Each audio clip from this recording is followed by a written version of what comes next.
Greetings and salutations, Dota fans. It is I, surprise, surprise, Badger, back again for some more Lands Plus Season 2 playoff action. It's winner's bracket.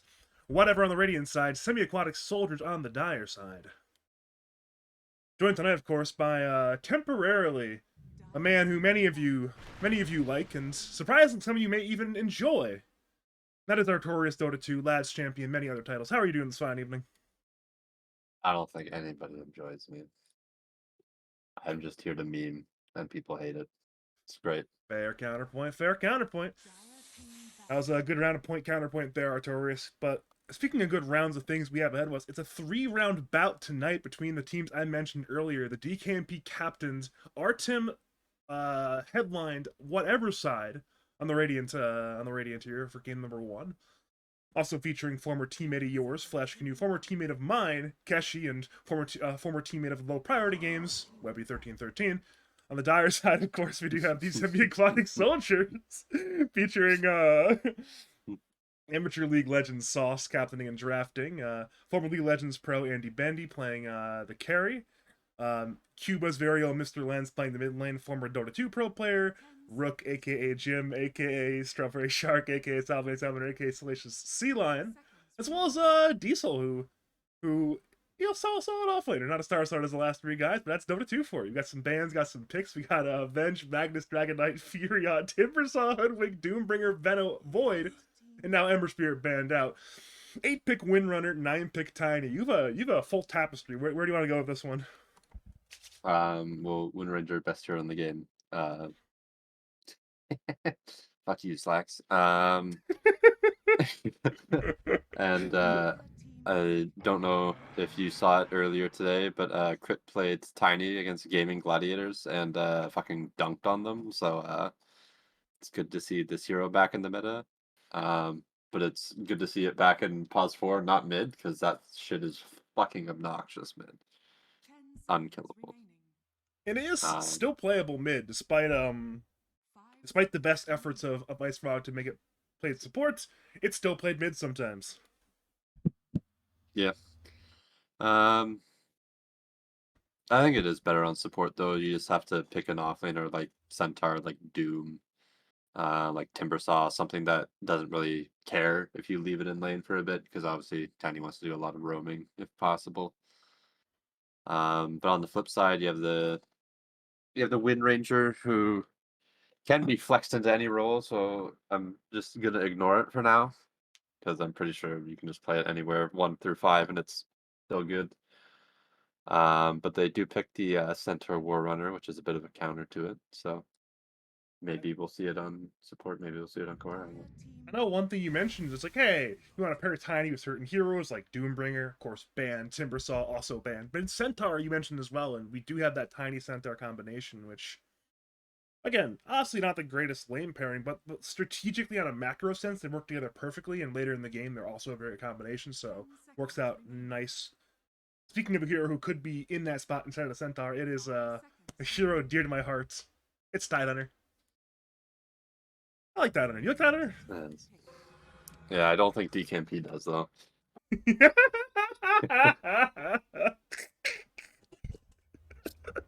We do have a Rubik as well selected. That's probably the Diesel hero. Wait, Diesel hero. Sorry, probably the Sauce hero. They're to pipe with Sauce on the Rubik and Jim on the Windrunner, if I had to guess, but you never know. It could just be a core winner. But I know the way that Jim approaches the game, he likes to play sort of these quote unquote I can carry the game from 4 type of heroes in the 4 role. Think Windrunner, think Hoodwink, think Muerta, these style of heroes. So wouldn't be shocked if that is the 4 for Dire here. Yeah. I wouldn't doubt it if Tiny is the pause 5 for Radiant either, not to give away their strats, but I know DKMP likes playing it. I'm gonna go on the assumption that's a carry Lina. I know DKMP does play Lina, but I know he doesn't like it as much as other heroes. So. And whoa. Well, now I'm not sure because Flesh plays Techies and Tinies, so either one of those could be 4 or 5.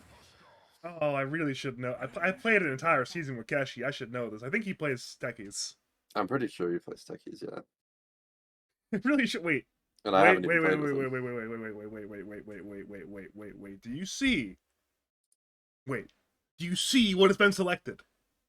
Huskar. Do you know where that's going? 10 seconds remaining. I Oh, do. I do know where it's going. is it the pause 4 Huskar? It's going to the jungle, Burke. Yeah. So I mean, you may think that's hilarious, but we literally won a game in regular lads this season with Flesh Canoe on pause 5 Huskar, so. Radiant that's team fair. That's won. fair. But it's definitely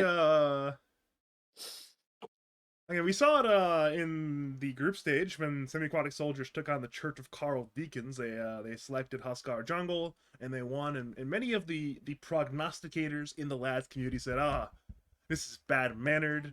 They knew they were the better team. They knew they had their playoff slot locked up. They're just simply bad mannering. But now they're picking it in a winners bracket series against a very strong team in whatever. So I'm actually curious to see how this gets addressed because surely you have to go and find this hero and ruin his early game and not let him farm and acquire creeps. Or if you're going to do that, you need to get some significant compensation across the map. One thing you did mention earlier is Tiny enjoys being elsewhere on the map. This could be the perfect opportunity for Tiny to be elsewhere.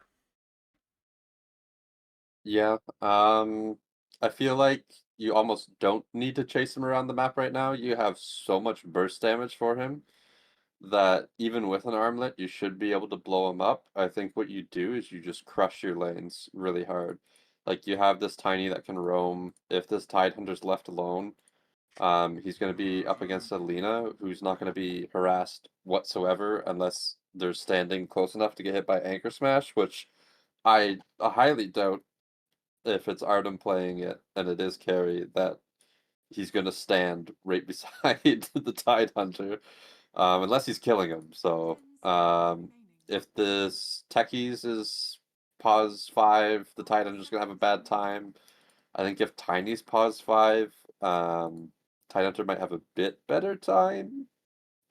But I still wouldn't be super happy as that Tidehunter in lane. So maybe. As far as we know, 12x Casino is Artem.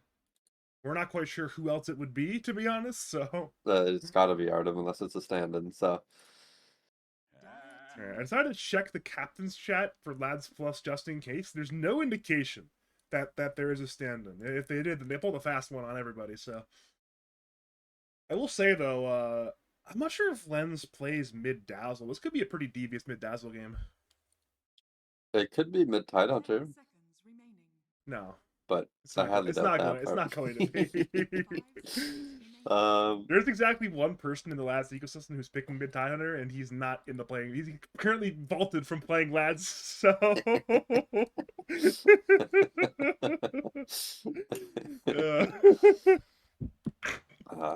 I mean, other people might have saw the picture and decided that that is Decampy's weakness.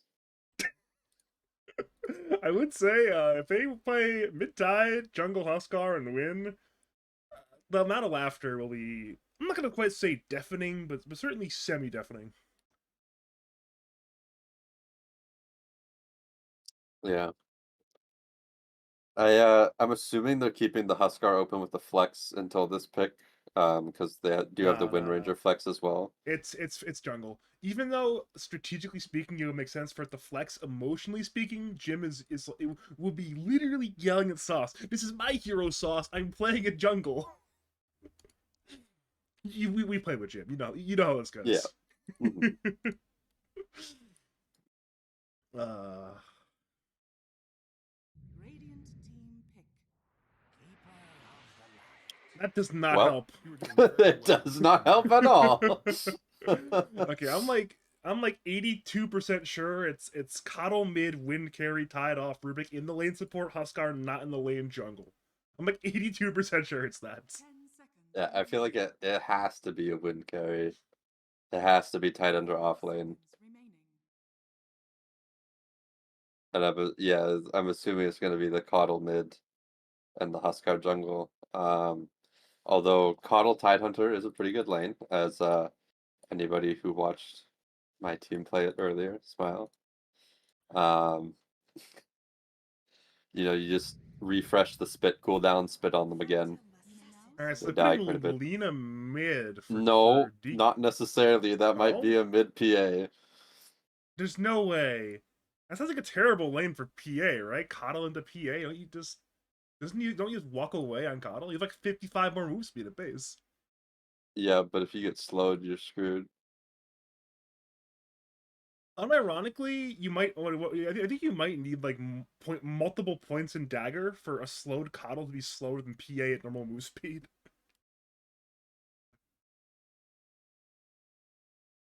They're not picking Yeah. it. They're not picking it. Maybe they're debating it internally. Artem's like, wait, this is a carry hero. Let me play it. DKB's like, nah, they've got a jungler. I'll play mid. It is, by the way. Wait, yeah, Oh, wait. no, okay. It does end up being the mid Lena. Hold that thought. It wasn't the mid Lena as expected. We were wrong about the Dire though. So it's carry Tide, offlane Windrunner. I know Diesel has played the Wind Core in the past, but Andy playing a carry Tide. Maybe it's like duo offlane, solo safe lane carry, and then Huskar in the jungle sort of thing here. I'm not entirely sure what the hell they're planning here. This is some wild Dota going on. Yeah, I guess the Tide could stand up to the Centaur Tiny a little bit easier than it would have stood up to a PA Techies. But at the same time, then you're just gonna have Tiny walking around terrorizing everybody because he's gonna have no problem leaving a Centaur in lane to do whatever he wants. I don't know, this Radiant draft seems like an actual draft, and this Dire draft doesn't, so I'm predicting whatever going to win game number one. You never know. Like we saw earlier in Dream League, like they picked Bloodseeker offlane. Never in a million years would you think, oh yeah, that's gonna be a good idea in this current iteration of Dota, and then fucking ATF just owns with it, and then you're like, huh, yeah, I guess that does work into Huskar Weaver.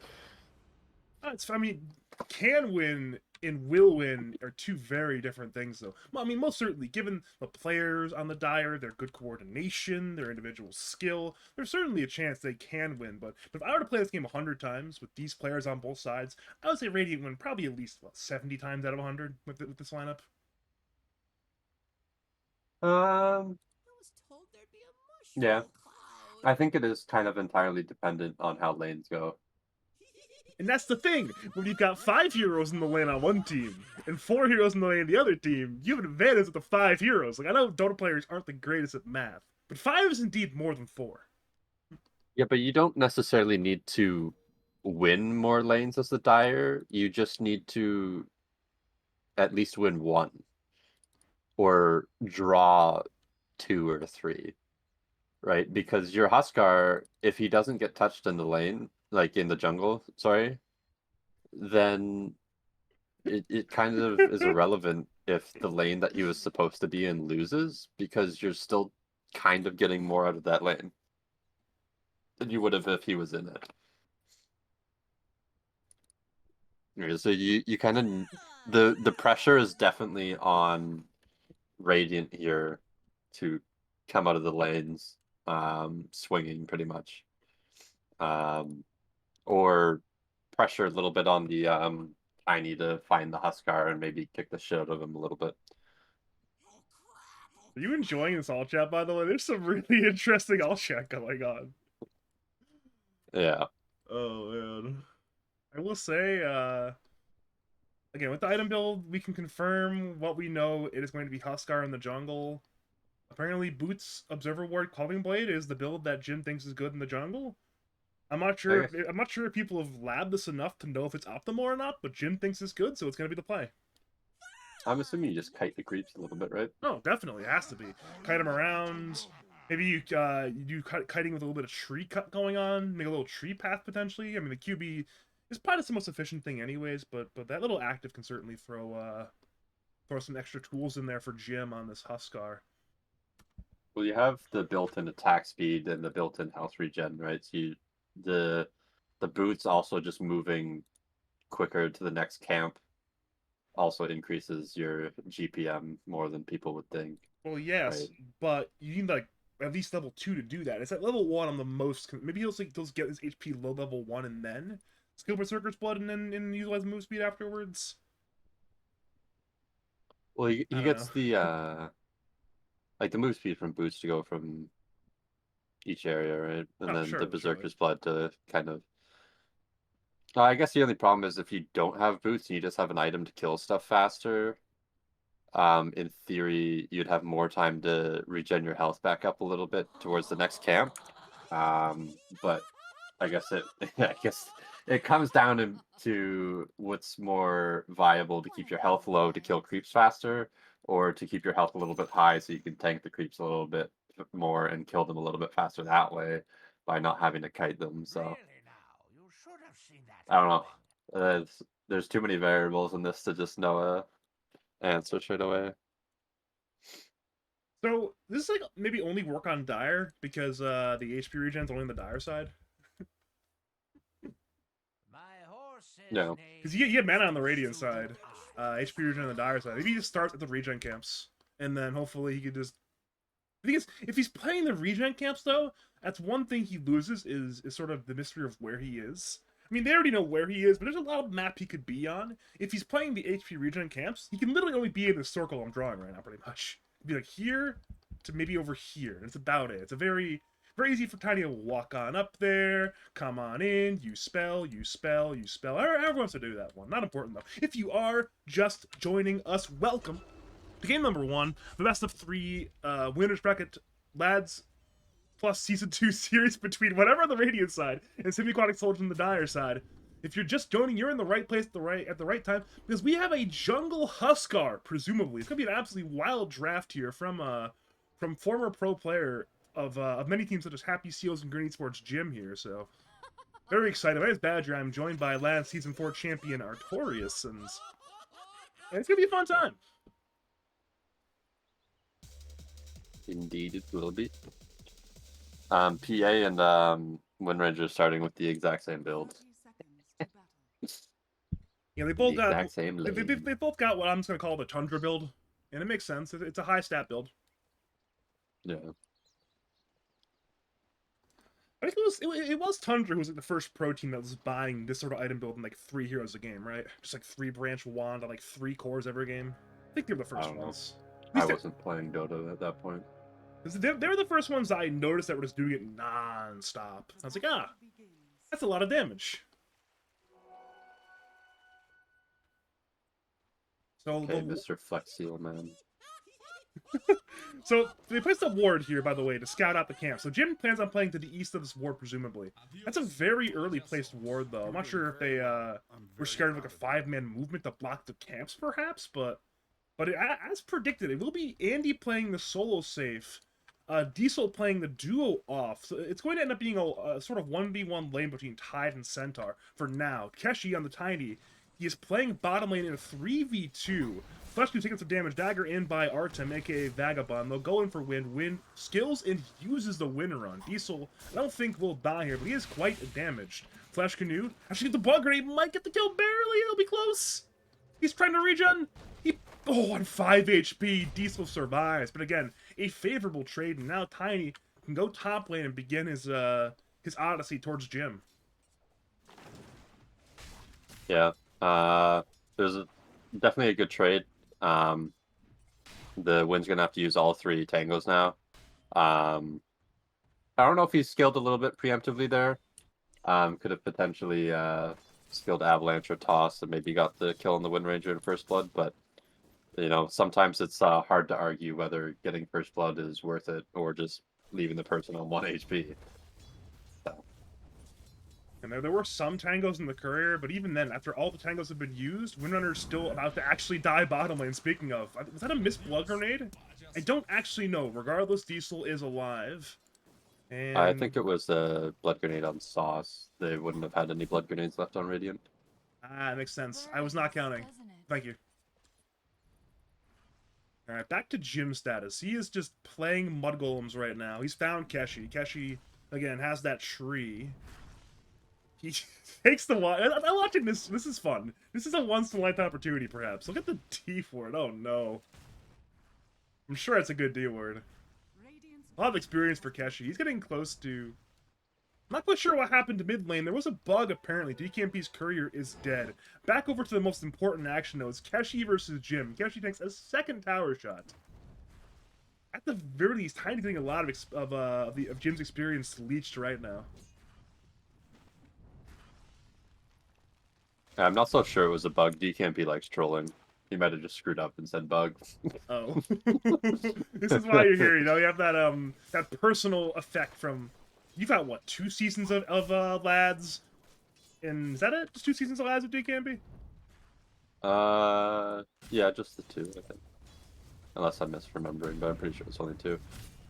There'll be times where, like, oh, he actually stole the last hit with Keshi there that time. With the tree throne. But yeah, like, there'll be times, like, you'll go into the Roche pit, and you'll kill Roche, and you'll go to leave. He's like, guys, we forgot the cheese, like, 30 seconds later, and you'll make somebody go back and realize that the cheese isn't there, and he ate it already. Bottom lane, so go in for Sauce. That will be our first one, going the way of Flesh Canoe. But it is a 1-for-1 trade. That's gotta be the most degenerate thing for team comps, actually. Or if you'll, like, blink and be like, oh, watch out, and you'll blink on top of you and try and scare the shit out of you. It happens more often. Like, if you, like, pay close attention to our games, you'll realize that he does that shit all the time. Like, at least once a game, he tries to troll you. Oh, yeah. The next thing you know, it's like, alright, I've used a Ravage accidentally. You scared me. Yeah. Well, Keshi was leeching XP, but he has now left Jim to do as he wishes. However, he can't really do anything to this Tidehunter, so I don't know if he's just trying to get level 2 before he goes somewhere or what. I mean, he was tanking a lot of Burning Spears, but I think sort of reaction bottom lane. Flesh Canoe gets killed on Sauce once. I think his reaction TP to that T1 tower. And it's like, wait, I don't do anything here, do I? I don't actually do anything. I mean, it'd be nice if he went and started stacking camps. You know, the PA can take it, maybe even Alina. You know what this game actually is? This is like a game of League of Legends. A 1v1 top, 1v1 mid, the 2v2 bottom. In jungler v jungler action. That's literally League of Legends, actually. The only difference is we have 3 kills now at minute 4, and they would have 3 kills at minute 45. That is true. Unfortunate. This is why Smite is the best MOBA. It's true. I mean, that game has a wise old man from everyone's favorite God Simulator RuneScape, so... Dude, the best is just spamming VER, and he's just like, you're cooler than a pet rock! We love Pet Rock. We love the Pet Rock, Roundy. I have 2 Pet Rocks, by the way. Yeah, you also just kill somebody and then high out their dead body. It's amazing. Aced. Bottom lane, we're going on in there once again towards Sauce and Diesel. Flash Canoe is low. Both of our heroes are about half HP. Power shot misses from Diesel. Not that it would have killed if it hit, but now we saw Jim going through the Twin Gate, arriving bottom. Blast off is in. The Huskar has fallen. Flash Canoe is alive for now. He'll get... Oh, wait a minute. Did he kill Flash Canoe? No, he didn't. Instead, now Flash Canoe's still alive, still fighting. Sauce is low as well. Power shot missed entirely, if you're wondering. Sauce eventually will tick down, and eventually they'll move to Diesel as well. Lens TP's in, trying to save the day with his spirit form. Artem is fairly low, but not dead. Flesh Canoe goes down. Windrunner walks away. PA will sidestep the Illuminate Blast. And again, Artem looks to perhaps even dive, knowing he's going to die. He'll blink in the tower, and Mr. Lens will bring him down. A fast-hitting fight bottom lane. We're not even done yet, because Keshi will get right-clicked down by the Keeper of the Light. He'll use that magic stick. He's got a Fairy Fire, but his life will be forfeit. Double kill for Mr. Lens and the Keeper of the Light. That's an absolutely... Was that a 3 for 2 bottom lane, Burke? Yeah, 3 for 2. However, you do force the mid rotation, so DKMP got a bit of free farm in the mid lane, but then Jim respawns so quickly because he's so low that now he's just getting the mid lane. He's getting to get to this armlet a little bit quicker now. Like, I'm sure he died, but I feel like getting these lane creeps is more worth it than him continuing to jungle throughout that entire engagement. Oh, definitely. I mean, if the mid lane's open, you might as well go there. Yeah. However, looks like Froggy2 Demon Dog, Andy Bendy himself, wants to contest the Wisdom Root. I think if he wants to get this, he has to Ravage. How badly does he want it is the question. That bad. He uses the Ravage. Keshi gets zoned away by the Ravage, which does mean it will be both Wisdom Runes going the way of semi-aquatic soldiers. Yeah, I think Keshi wanted to At first he thought to body block Andy, but then he decided, oh no, I should just toss him back to the Ancients. But at that point he had lost sight of the Ancients and just got ravaged. What can you do? Yeah, that's. I mean, if Keshi had a third level, then you'd have Avalanche problem solved. But Keshi is level 2 right now. I feel like that probably shouldn't be happening. He'll run into Jim, toss, tree in, and that's a very important kill. 300 solo gold and nearly a level worth of XP right there. Yeah, that desperately needed to happen. He was falling behind, and he wasn't going to be very much help in any lanes without Avalanche and Toss. Speaking of desperation, Sauce is desperate bottom lane. He was hiding in the trees, but now he'll be hiding 6 feet under for the next 15 seconds. Diesel's on the run. Stampede has been used to securely kill bottom lane. Meanwhile, we see Keshi and Mr. Lenz in a bit of a tussle mid lane, perhaps, but Lenz will not find anything other than just an Illuminate on nothing. DKMP grabs a shield rune. Lenz now runs away. TP in by Flesh Canoe, but Mr. Lenz has 471 move speed, so they're not catching him. Yeah, that's not gonna work, Flesh Canoe. He's literally too fast. Bold strategy, Cotton. It was a little bit unfortunate for the Radiant there, a little unfortunate for Mr. Lenz. Tiny walked into the trees to grab a tree just as Mr. Lenz walked by her. Could have been an avalanche toss play into that Lina and the potential Bottom death on lane, this focus fire, power shot, misses from Diesel. Another missed power shot. Artem is still in danger. Diesel was secured this kill. Just looking at dire vision, he is playing blind. He has no idea where he went. Could have went right, could have went down, could have went up. And he's got no idea. Could be a blind power shot, maybe? Well off the mark. What can you do right there? Now they know where they are. But you've used the power shot. It's too late. Thing is, Mr. Lenz has arrived, as has Sauce. They're splitting their attention. Artem, again, a missed power shot from Diesel. Dive by Diesel, looking for Canoe and Artem. Avalanche comes in from Keshi. Flesh Canoe somehow still alive. He'll blast off. The coordination was not on point, however. Diesel is healed by Mr. Lenz. In comes Artem. Now back to 130 HP. Keshi is low. Sauce is low. Artem is low. Everybody's on the bottom lane right now. Coddle brings down Tiny. Stampede is once again used. Sauce will be the trade. So it's a 2 for 2 right now. Artem will TP away. There is no cancel. That is a 2 for 2 trade right there. Got 2 for 2 trade, but also mid tower down. DKMP choosing not to rotate to this fight, just takes the tower. However, he is rotating now. Don't know if he's just planning on farming or actually trying to get a kill here. Seems like they're just going to trade lanes, let PA go mid. DKMP is going to take the lane with all the action. I will say, though, it is important that Jim on the Huskar has gotten to level 6. He's not that far from the Armlet either. Once he is that, then the Dota 2 should begin for the Huskar. He does have more last hits than PA, but nowhere near the net worth, unfortunately. Yeah, it's 2,000. I'm already on the net worth part. He's 2,000 net worth lower. If you didn't say the last hits part, I would have had no idea. Hold that thought, though, because bottom lane's a 3v2 going on. They want to go in for DKMP. Focus Fire was used without a Javelin. It's relatively low damage. Power Shot once again misses from Diesel. Power Shot's not on point today, and he might just die because of that one. He'll attempt the win run away from Artem. It will expire quite soon in terms of that buff. One more dagger is there for the slow. Diesel's on the run. In comes supports. Blast off hits. One more kill for Artem. His 4th kill of the game, and that's just 2 more kills for the side of whatever. And they're up by 5 kills, 1 tower, and 2k net worth now. Yeah, it's looking a little bit rough. I think the only thing the Dire have going for them right now is Huskar has his armlet, and they do have a singular ancient stack, whereas Radiant have nothing. Over to the top lane. Jim tried to go in with the life break in the armlet. Are the toggles on point? He'll toggle once. He's looking to toggle again. Webby has no stun. In comes one more toggle. The toggles are on point from Jim so far. Webby TP's away. DKMP is slow. LSA misses. And that will be a dead Lina. So interesting play top lane for Jim. Thanks to Mr. Lenz's rotation. It's a kill on the mid Lina. And we're not done yet because he has infinite HP via the armlet, apparently. So, yeah. Even though the kill score is a little one-sided, they're actually all kills on Sauce pretty much. So those kills don't matter. Sauce is worth nothing. No offense, Sauce. Well, he's obviously worth something because the PA is pretty fat. Fair. Fair, actually.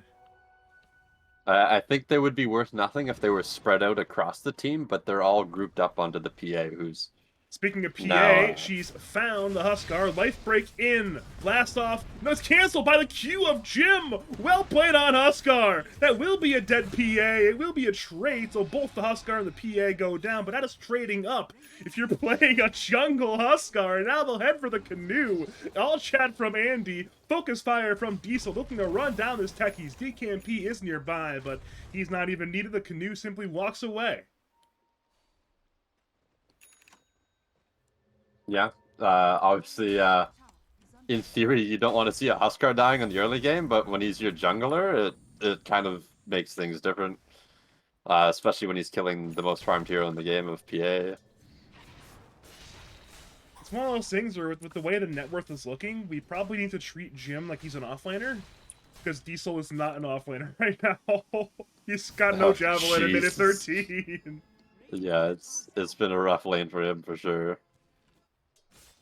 Which actually surprised me, because he was playing in the 2v2. It didn't seem like that bad of a lane on paper, but it did not go very well. Yeah, this is something a little bit odd. You have a PA looking to buy Battle Fury, and one of the last components they're going to be buying is Quelling Blade. That's shocking. You figure it would have been a little bit earlier, but not the case. Yeah, I mean, I'm not going to question it. The guy is obviously 10 times the player I am. But it is something that's a little bit odd when you look at it. Oh, by the way, key items that I don't think we mentioned, or if we mentioned them, then I just forgot that we mentioned them. Blink Dagger on Centaur, as well as Blink Dagger on Tyler. Speaking of the Blink on Tide, Blink Rabbit bottom lane there on Artem. Problem is, Artem's still half HP. Sauce is nowhere in range to use these techies' mines. Blink in by PA. Flesh Canoe was going to die to his own mines, it appears. Artem wants vengeance. Avalanche hits on 2 from Keshi. Mr. Lens, DP is in. Tiny has been slowed. Tiny's been extremely slowed. He still sidesteps the Illuminate. Dagger will slow the Tide Hunter, but it's still a death on the Tiny. It's a 2-for-1 support trade so far in favor of the semi-aquatic soldiers, as it currently stands. Yeah, it looks like, however, Radiant will get the top tower in trade. That is correct. But PA is getting quite low. Also correct. Jim also attempting to take the mid tower during that engagement, forcing DKMP to rotate over instead of bottom. Oh man, Jim has an idea there's a ward somewhere, but again, I like this ward spot. I know I use this ward spot a lot when I'm playing Radiant supports. You put it right there outside of sentry range, gives great cover to this area here. Problem is, Radiant can't, they're not quite in range to punch it. Webby's on the way though. Does Jim know? I don't think Jim saw him. He saw him over here when he walked up, but either way, Webby will not find the kill on Jim, at least not yet. Yeah, I think he just didn't want to go for the blind play. He sees him now.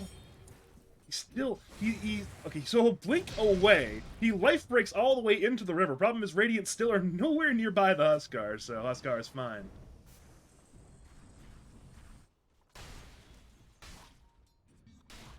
Yeah.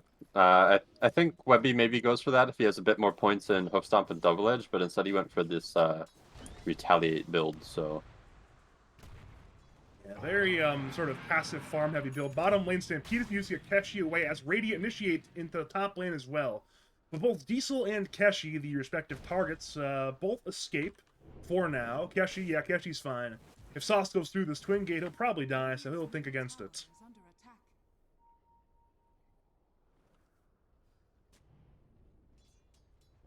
Yeah, it looks like Dire want to contest this Roche pit, make sure the Huskar isn't able to take it by themselves. So for the next 4 minutes, it's going to be you have to win a team fight if you want to take Roche. That's, what's that, 5 mines? Yeah, that's a lot of mine coverage. Yeah, hypothetically, Jim can just wait for the Radiant side Roshan, but there's that Radiant teleport spot right there, so it's not ideal to even wait that time anyways. Yeah, but you'll force the Radiant to fight into you if you go bottom, because they have the vision set up and they have their teammates set up there as well. But looks like Radiant just want to split the map and make sure they don't get that top Roche until then. Alright, question. If Huskar armlet toggles in what I'm going to consider a human possible way, can he soul Tormentor still? I don't know, because I think if you turn off Armlet and you go down to 1 HP, the damage over time will instantly kill you. Maybe if he like times the ticks out perfectly on that, then he can still. Yeah, we'll see. He'll go for it. I'm sure. We'll see. We'll have an answer in 2.5 minutes. Yeah, I don't know if his regen can out-regen the, like, I There's think no if he way. drops There's down no to way. one... Yeah, I think if he drops down to 1 tick, like 1 HP, I think it would kill him before it would regen anything. I think he definitely needs to toggle, but the question is, how realistic is toggling at this point? Again, we'll see, I suppose. We're going to see. Because we know Yeah. he's going to go for it. We already know Jim well enough. We know he's going to go for it. Yeah, you'll go find out if it works or not. I guess if again, he's labbed this, I'm sure. If it doesn't work, then he'll bring a teammate, and then they'll tank it together, and then it's a free shard. Wait a minute, correction. Jim doesn't go for shard when he's not playing core, when he's playing support. So, wait, is he playing? Wait, do we consider Jim a support or a core this game? I I'd said say core. earlier, which means Anytime. they're not going for the shard then. If Jim's core, we do not go for shard. I mean, anytime you pick Huskar, whether you pick up pause 5, pause 4, whatever, then it's definitely core, regardless. Whether it's buying wards or not, it's a core. And Jim, even when he plays core, still buys the ward, so he's a very versatile player. I know we mentioned the Flesh Canoe jungle Huskar game. How did that one go? Oh, it wasn't jungle, it was straight up pause 5. Oh, bottom lane, And, they're going you know, in for Webby. He's been anchored on up. Illuminate will hit. Centaur Warrunner certainly will fall. Blastoff comes in from Canoe. The Red Mines were stolen by Sauce. So Flash Canoe, you will fall, joining your teammate. That's 2 down. 1 kill for Lens, 1 kill for Jim on the Huskarans. And that'll likely be a bottom tier 2 tower as well. I think there's a little bit of miscommunication there. Like, Webby got gone on, he stampeded, but he just ran around in a circle and nobody TP'd in. And as all that happened, we saw a bit of a setup mid lane by Keshi and DKMP to bring down Diesel. Lens looked for a, what's it called? I'm not even sure what it's called either, where they're going for Keshi, and Keshi gets brought down. What's that ability called, the Blast one? Is it Blinding Light? Yeah, it has to Yeah, be. Blinding Right? Light. Did it have a different name at some point, or am I just actually losing it mentally? No, I think it's always been Blinding Light. Jeez. But I'm it's losing it normally just been with his ulti. Solar Vine's the new ability. Right? Yeah, I have not played Coddle. You can just remove the time frame part if I have not played Coddle. Yeah. I still love how I have 15 out of 14 Coddle relics, because mana leak used to be a thing, and the relic was like mana leak from the opponent. And then they just left the relic in the game and then added a new one for some reason. Yeah, they could always add it back one day. Crazier things have happened. Yeah. I love the mana leak. It's amazing. Favorite ability. You're a bad person. You just gotta... They left the voice line no mana in the game for no reason, because, you know, it's kind of gone. Well, maybe if whatever. you're out of mana, you can still say no mana. You know? Yeah, or when somebody is like pinging that they want chakra magic, but it's on cooldown. No mana for you. We're seeing multiple things happen. 3 different things are happening right now. Keshi goes in for Jim. Jim will not survive. Keshi grabs the Aegis!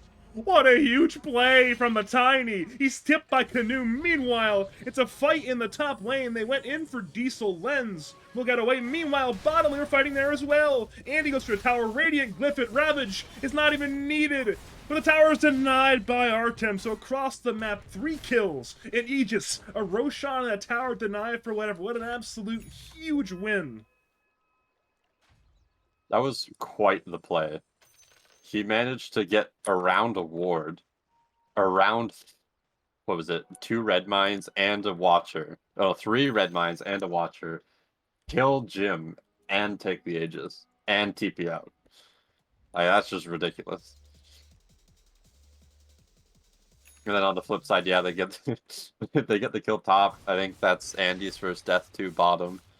Was the PA BKB reveal in order to get that there. But I'd say well worth it for the Radiant. Oh, of course, they got something everywhere. They got 3 things for nothing. Melvert over the bottom lane again is Keshi, and Flash New going for a kill on Sauce. Sauce invis via the Glimmer Cape. 2-man tackle comes in from Diesel. Sauce survives. Ravage hits on 2. Both supports are in danger. Aegis has been lost. It was on support Tiny thanks to that snatch. So it's 2 down. It's about to be 3 down for 2 kills. Keshi goes in for a kill on Sauce and secures it at the cost of his life. So that's a 2 for 1. Technically 2 plus Aegis for 1, and well, a bit of gold now goes back the way of the semi-aquatic soldiers. Yeah, which is big here. Well, mid lane, they just find Jim, they blast him immediately, and now they'll head to Andy. Andy's got no Ravage, and now he's got no life. 1 kill for the Artem PA, 1 kill for the DKMP Lena. They'll head towards Diesel. Webby can blink in 1 more second, but he messes up the buttons, and now Diesel gets away. I was just about to say, oh, it's a good thing. Like, sure, they used quite a bit, but it's a good thing they got rid of the tiny Aegis, because it's looking like they're going to want a team fight soon. They have a BKB on Huskar, and before I could say that, Huskar gets blink stomped and murdered. And, yeah, I'm guessing they're not going to want to fight now. Part of the risk of playing, like, this sort of Huskar Dota is sometimes you're just playing a little low HP, and into these 3 cores, it can prove dangerous. At this point, they need Ravage to fight, surely, which, again, they need a minute until Ravage comes up again, so it's time for this gold lead to extend further.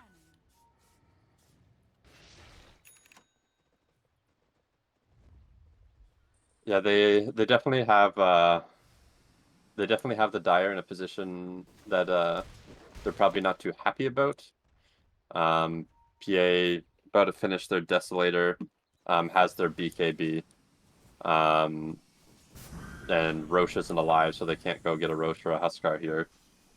They have taken a tier 2 tower, so it is easier to crack the rest of the towers, but even DKMP has a BKB now. It's definitely...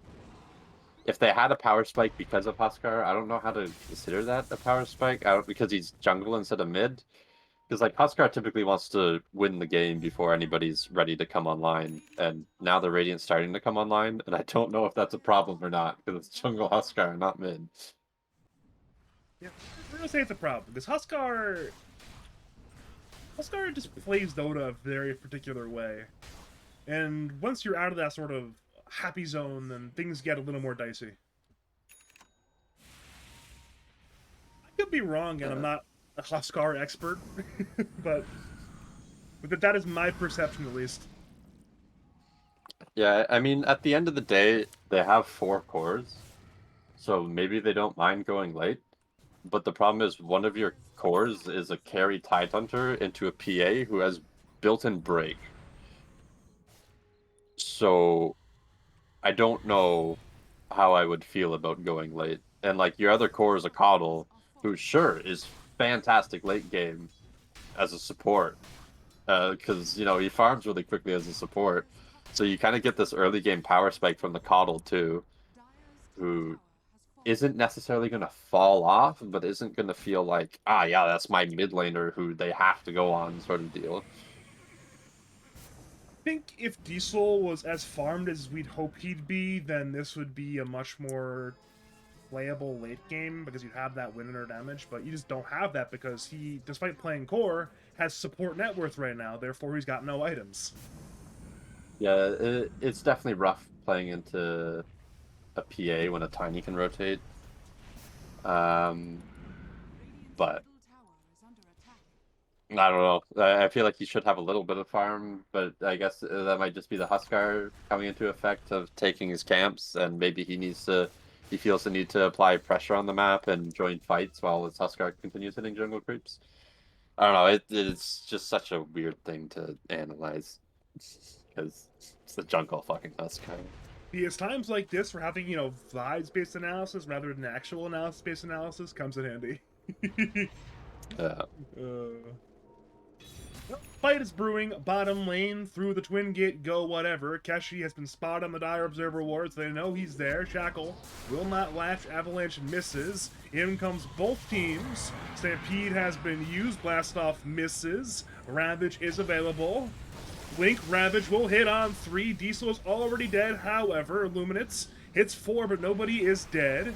Keshi distracts Jim. Andy Bendy is dead, so it's 2 for 1 so far. In comes Webby once again, Blink stopping, hitting on Sauce. Mr. Lenz has the E-Blade. Sauce is juking and jiving. Webby goes down, 2 for 2 trade so far. LSA is stolen, but now Sauce is dead. Tidehunter binds back into the fight, 3 for 2 so far. Jim looks to the backlines, brings down Flesh Canoe, now 3 for 3. And again, Artem looks to clean things up. He's still got his BKB. There is no Ravage, but he cannot find the angle.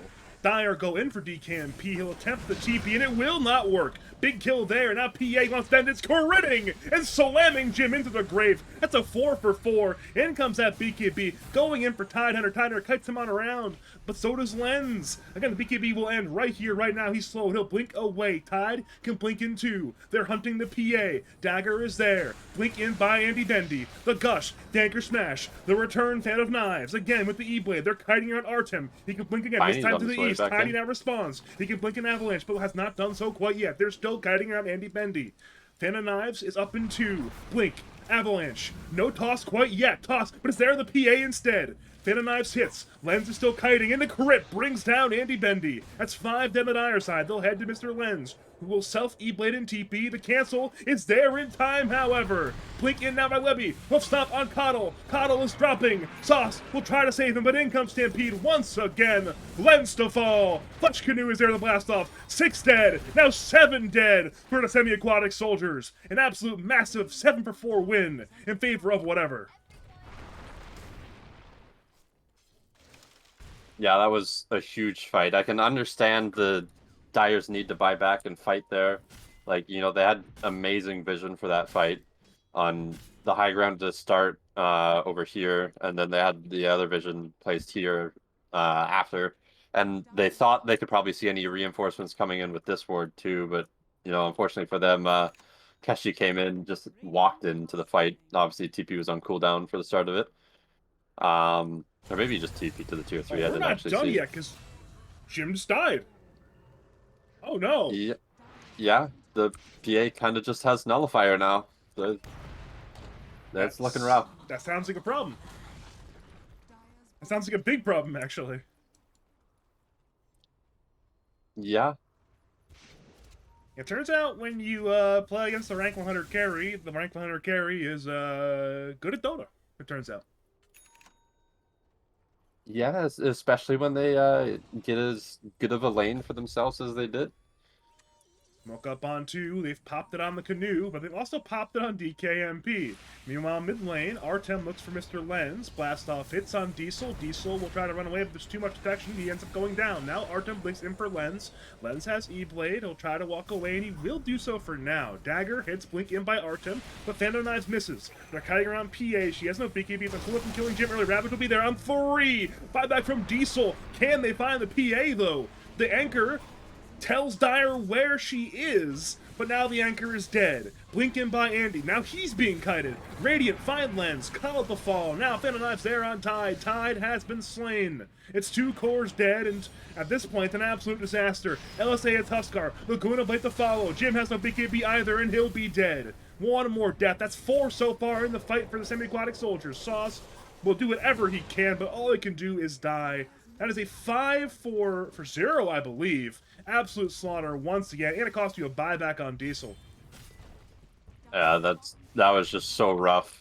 You know, just coming in and out of fights. The fight there, you know, like engaging from different directions. All of the Radiant heroes are just so low, and they just weren't able to finish any of them. You know, like they're almost kind of lucky that they didn't build a mech on this techies. Because they would definitely be struggling even more after a fight like that.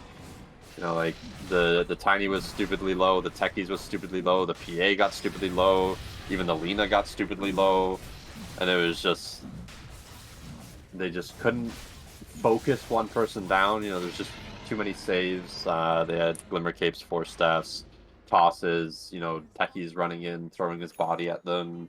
Webby throwing his body at them, Tiny throwing his body at them. It was just too much and too split up of a fight, especially for a draft like Tidehunter or Coddle that kind of just wants one big team fight. Exactly.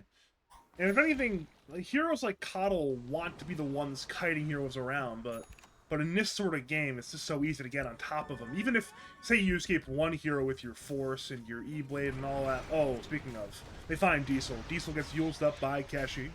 Keshi has been lifted up by Sauce. Webby will Ogre Seal Totem in. Ravage is not available for Andy Bendy. DKMP has got the LSA. Tide's walking away. Whatever he can say, it's, well, possibly not going to work. Because it's going to be a dead Tide Hunter brought down by DKMP. And as all that happens, Keshi and Artem combine to bring down Jim on the north side. So it's, again, 2 more kills for whatever. They're up by 22,000 net worth, Burke. Yeah, it's looking a little bit over. The Huskar was looking good at the start, but slowly they just started losing team fights, being picked off a little bit. And I think one of the deciding factors in this game was they didn't really feel confident to go. Oh, Diesel might be in trouble. Never mind, cancel the TP. He is incredibly in trouble still, and now he's incredibly dead. According to plan. Well, I think the big one was the techie's able to mine up that top Roche, and Jim not feeling safe enough to go get it. And then when he finally does feel safe enough to go take the bottom Roche, that insane steal by Keshi there just completely closed out all momentum from the Dire there. Alright, it seems like it's desperation smoke time with the way Dire are positioned. Though they don't have a smoke, and they also don't have a Windrunner. Ravage is missed entirely by Andy Bendy. DKMP simply walks away, and that's a desperation route if I've ever seen one. Jim wants to go in, but again, he's got no Blink, he's got no Aghanim Scepter. He'll just go in for Lena. Lena will blast him down. They'll head to Andy. Andy is dead. And as all that happens, Webby, Keshi, and Canoe bring down Mr. Lenz on the east side. Back over to Sauce. Sauce stole the Guna Blade, wanted to use it on Lena. I don't think he even would have gotten the kill if it was there, and that's another full 5-man wipe. That is just... And they call it. They call it. Okay then. Go game 2.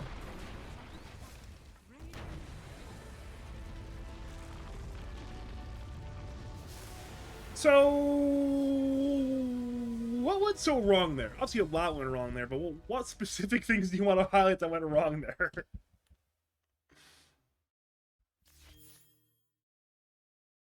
I think the big one is the lack of the early Roche for the Huskar was rough.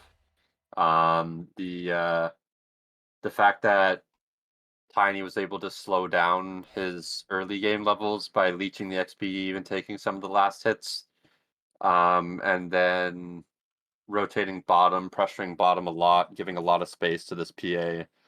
And then on top of that, he walked back and killed Jim while he was only level 2 to get his level 3, and then he was able to even just assert more pressure with a 1-1-1 skill build.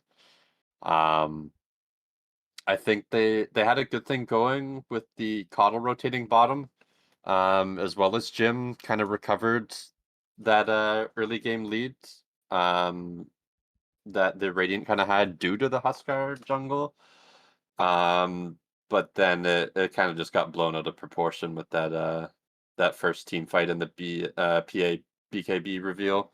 I guess it wasn't really a team fight; it was a couple skirmishes around the map, but it just all happened in quick succession. All right. On that note, I'm going to cut us to a break for between game 1 and game 2. My name's Badger. I'm joined by Artorius. We'll be back in a few minutes for game 2 of Whatever versus Semi-Aquatic Soldiers in the winners bracket of Lads Plus Season 2.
Greetings and salutations, Dota fans. It is I, Badger, back for game number 2 of the series you were already watching, but if you are just joining us, it is game number 2 of whatever. On the Dire side, who won game number 1 versus Semi-Aquatic Soldiers, and the Radiant side, who lost game number 1. It was a fairly one-sided game, highlighted by some avant-garde Huskar jungle shenanigans that did not go well. My name is Badger, as I think I already mentioned, but I am joined by Season 4 Lads champion Artorius. How are you doing? Well, I'm a little bit confused. I saw the AA ban into the IO. I thought it was going to be an Alchemist after the AA ban. But then I thought there was going to be a Snap Jim Winter Wyvern pick, and instead they picked the Wind Ranger, and now Winter Wyvern's banned. And there are a number of heroes that could potentially pair with the IO. I mean, it could definitely. I think IO Alchemist has to be the obvious one, but there's a lot of other things you can pair with the IO of this game that are in the pool right now. Yeah, I mean, when your carry player is rank 70, it's kind of nice to just have an IO attached to him. Well, yes, I will pocket my 10k player, yes. Yes. We already rely on this guy for victory. Why not just attach to him like a leech? But instead, I will reverse leech and give him the bonus. We have gone beyond symbiosis. We've achieved a mutualistic relationship. I give him things and he gives me victory. I give him life essence. I give him electrolytes. It's what plants crave.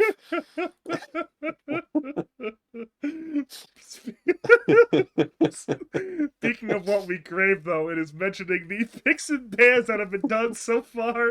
Banface, Venge, Nimbersaw, Doombringer, Dragon Knight, Luna, Mag, Furion, AA, Wyvern, Gripstroke. It was that first pick, IO, as we mentioned. The response was the Windrunner. Not quite sure if that's going to be support or core quite yet. Next pick after the next ban phase was Tiny, and the response so far is Marcy, which, again, there is some flexibility with that one as well. I'm hoping it's not pause 5. That's all I'm gonna say. Last time this was picked for Flesh, it didn't go over too well, and I was like, huh, well, I kind of expected that. It doesn't really seem like a Flesh Canoe hero. So, how good is the Flesh Canoe IO if it is him playing it?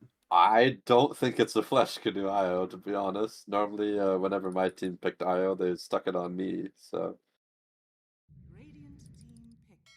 Oh boy, it's Kunkka. I'm assuming that's a Webby Kunkka. I don't think I've ever seen DK play Kunkka, and if I did, I'd probably throw up.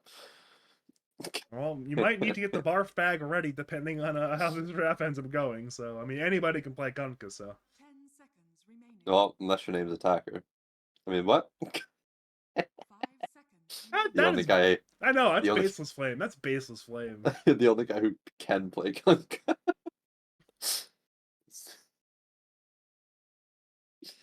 No, Attacker's awesome. I can't flame Attacker. You just did, though. It's because he doesn't play Kunkka. He is Kunkka. Fair. He is truly the admirable admiral. What's an enigma? So we have some fascinating heroes in the Dota. What if it's core Marcy and they grab Rubik here on for whatever?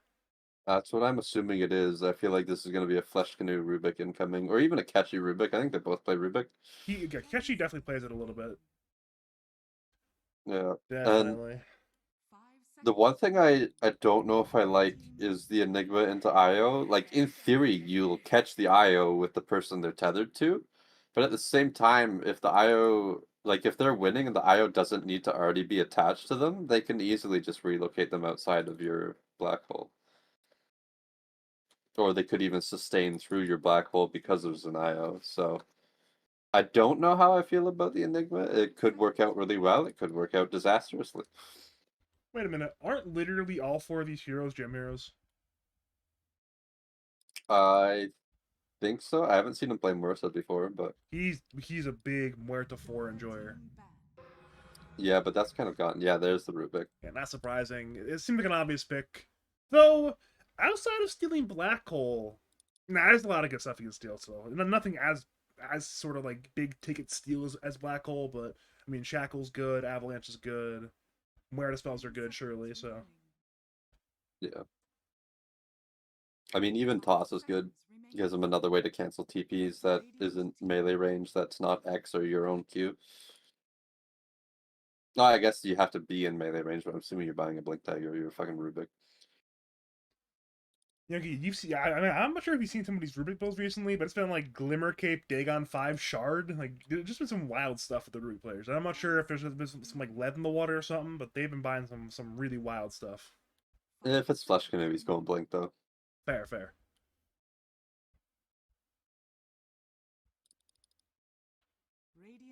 We are on that last phase of ban, so Sauce is under the opinion that they're still picking a Webby offlane because he banned out Centaur, which indicates that he thinks the Kunkka is mid. Now, maybe you just simply know DKMP better than Sauce does. Certain possibility, but never mind. So he goes for one offlane ban, one mid lane ban, so he's not sure yet.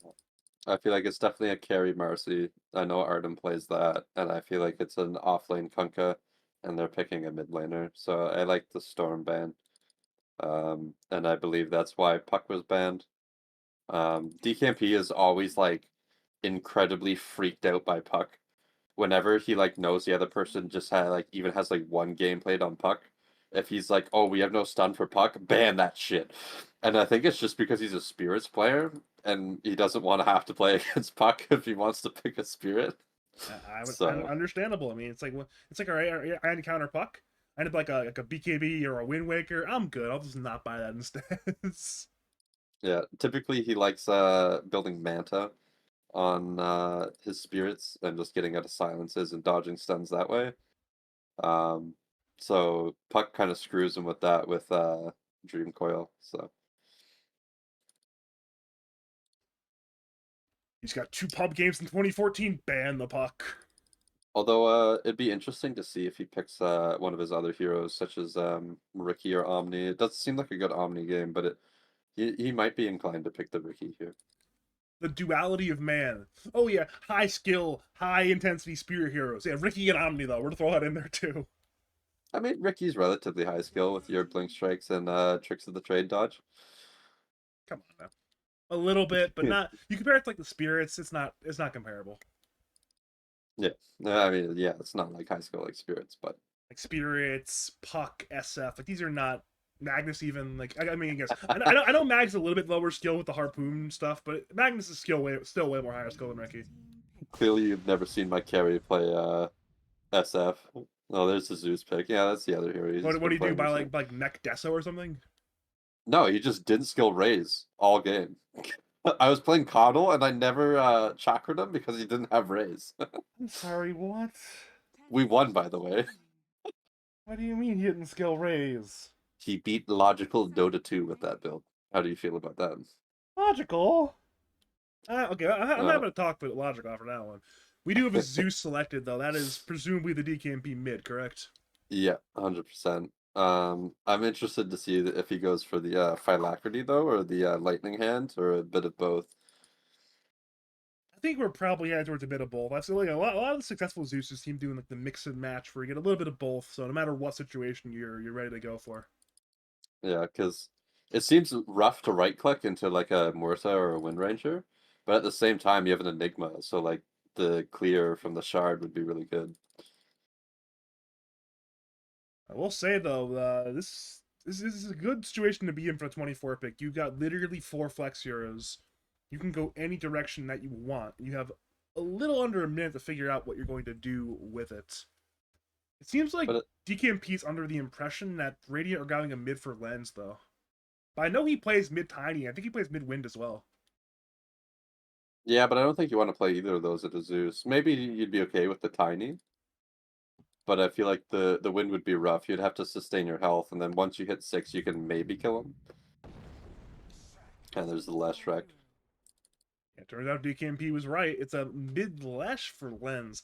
I think Lesh might struggle a little bit with regen as well, but surely if he goes for the sort of you see it a lot nowadays where like you're seeing these heroes contest for runes. Leshrac is notoriously good at sort of just 1v1ing in the river if he skills Edict, so potentially Lens could get some Edict to just win those sort of in the river, get the rune sort of situations. Yeah, but he does have to play into Zeus jump, so Zeus is a little bit more mobile to attempt to pick up the runes. Like, if you're both running for the same one, Zeus can either beat you there or you can grab it and run away Fair.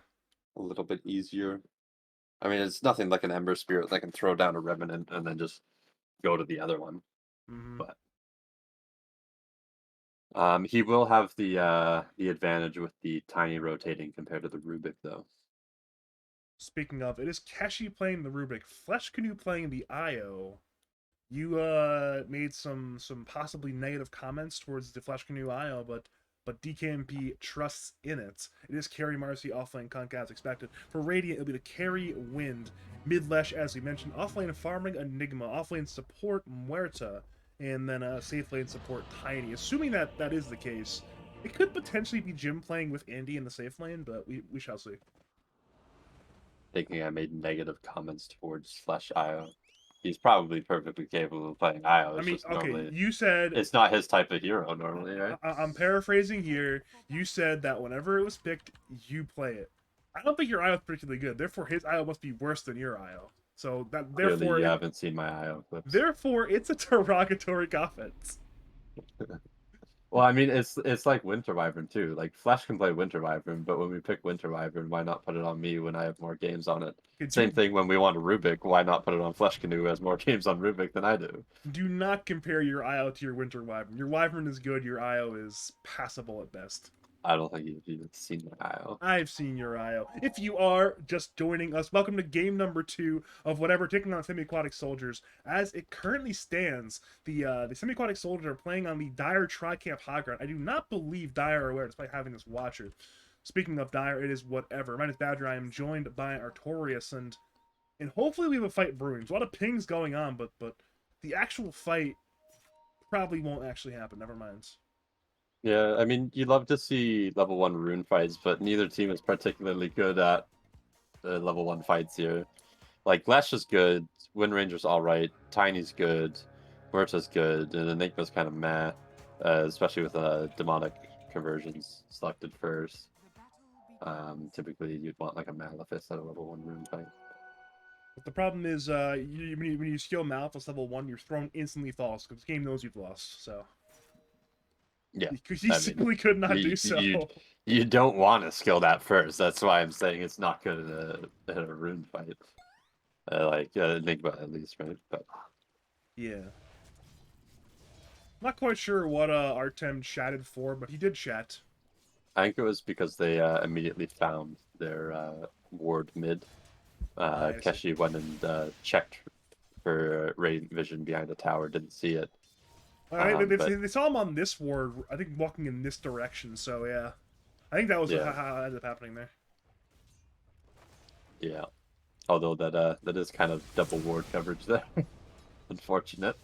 Yeah, I mean, at the very least, neither is dead, though. If you put, one Happy Sentry right around here, that's a lot of gold for free, 1 and 2. Yeah.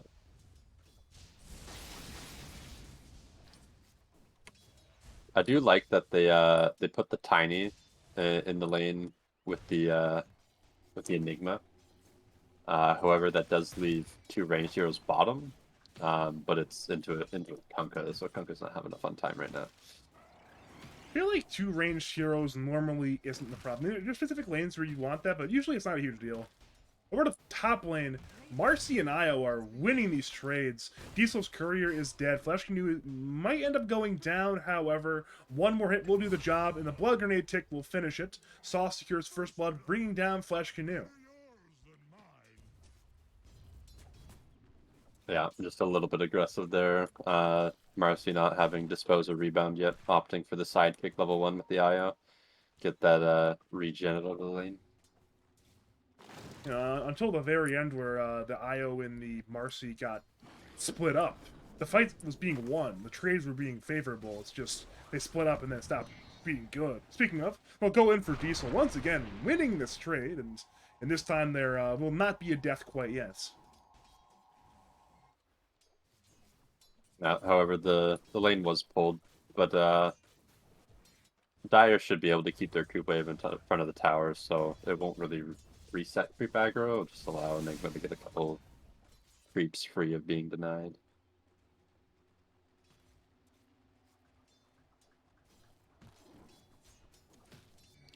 The bot lane though, they're almost out of regen on the Dire side, just getting out clicked by these ranged heroes.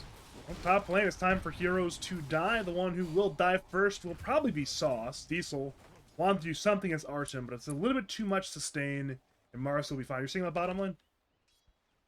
Just, getting clicked by more to win ranger every time you want to walk up and last hit his Kunkka is taking quite a bit of damage there. Already receiving tangos from Rubik. I think Rubik actually ferried out 3 more tangos. I wouldn't be shocked. That sounds about right. Then mid lane going relatively even. Mr. Len's getting a little bit more denies there. Yeah, I mean, it seems like it should be a relatively even lane between the Lesh and the Zeus. I like how Lens is playing very far up right now. It's ensuring that DKMP cannot arc lightning that range creep. It's not going to get denied, but again, I think DKMP might not even have an experienced range there. So Lens is trying to take as little advantage and press it right now.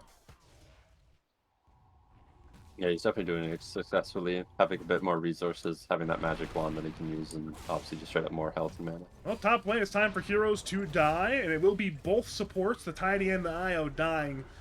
Keshi has rotated in. They want to bring down Diesel, and Diesel will attempt to run around in the trees. Blood Grenade is there. Artem has a Dispose ready to go. He'll dispose him back towards Keshi, who's got no spells. But spells are not needed because it's a kill there for Artem. That's a 2-for-1 in favor of whatever in the top lane. In mid lane, Lens is going to go dive here. He's got the... Okay, never mind. He had the Lightning Storm, but he forced a Fairy Fire out of DKMP. Yeah, Fairy Fire and 3 magic stick keeps him alive. But now they're both kind of out of resources, and I guess Lens will have the bounty room to go pick up. Knowing DKMP, he's yelling at Flesh Canoe for teleporting top and not refilling his bottle mid. Diesel getting gone on body block here, despite the Malefice. Avalanche will bail him out. Yeah, Flesh Canoe nearly goes down, and the Eidolons finally bring him down. So that's a big kill there for Diesel and Sauce in this lane, and now Artem is forced to temporarily walk away from the wave. Yeah, it seems like that's the only thing they got going for them in this lane is the fact that Dire don't really have any wave clear, so they're just trying to out-sustain the Eidolon damage, but as the IO being a ranged hero, he doesn't have the damage block that the Marcy does, so being a little bit rough there, trying to just tank all those creeps during the engagement. Speaking of ranged heroes, the duo ranged lane bottom, Win under Muerta, is winning quite hard. So Andy Bendy has 30 last hits and 12 denies. Webby only has 18 last hits and 0 denies. Speaking of, they'll go in for Keshi. Keshi will get right-click down. The kill will go to Andy Bendy. Correction, it goes to Jim. So you know what? I don't want to play around. I need to secure this kill. I could use the money better anyways. The funny part is, you're saying mid lane, you're right. Good call, because they're going in for DKMP. They're camping both of the 6-minute runes. It spawns top, though, so both teams are aware that, hey, it's top right now. Sauce zones away DKMP, but Len's still... Okay, Len's will end up getting it. So that's a lot of committing. It's both Radiant Sups in the mid lane, but the rune has been secured. But now Keshi is now mid lane to fill DKMP's bottle instead. Yeah, he definitely needed that. He's finally hits level 6 now. Lens is going to pop the regen, but instantly gets damage. He might just be dead. He's just dead, so regen rune was not enough to save him. Even though they changed the regen rune so it stays on you, it just doesn't matter. He's just dead. He's lucky that Zeus didn't have Thunder Gods, or he would have instantly died. I'm surprised he was willing to make that play.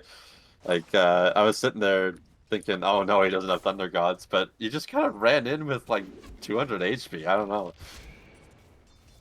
And that was the exact rune that really could have taken this relatively even lane and pushed it heavily in favor of the Leshrac, but it simply will not happen now. It's even, if not maybe a little bit good for Zeus. Now I missed the kill bottom. That's a long range power shot, wasn't it? I think he was just trying to farm the lane with it, and he just happened to catch the Kunkka running away. Because the corpse is here, and Wind is like over here. Alchemist, this kill though, top lane. They're going in for Sauce. Unleash has been used by Artem, and that will be a death on the Tiny. They'll head to Diesel, who does not have Black Hole and now has no HP. Double kill for Artem on the Marcy. That's a nice little win top lane for whatever. Yeah, just the sheer sustain from Unleash plus 3 points in side kick plus your IO is just clicking people for 90 damage, so you're getting that health back too.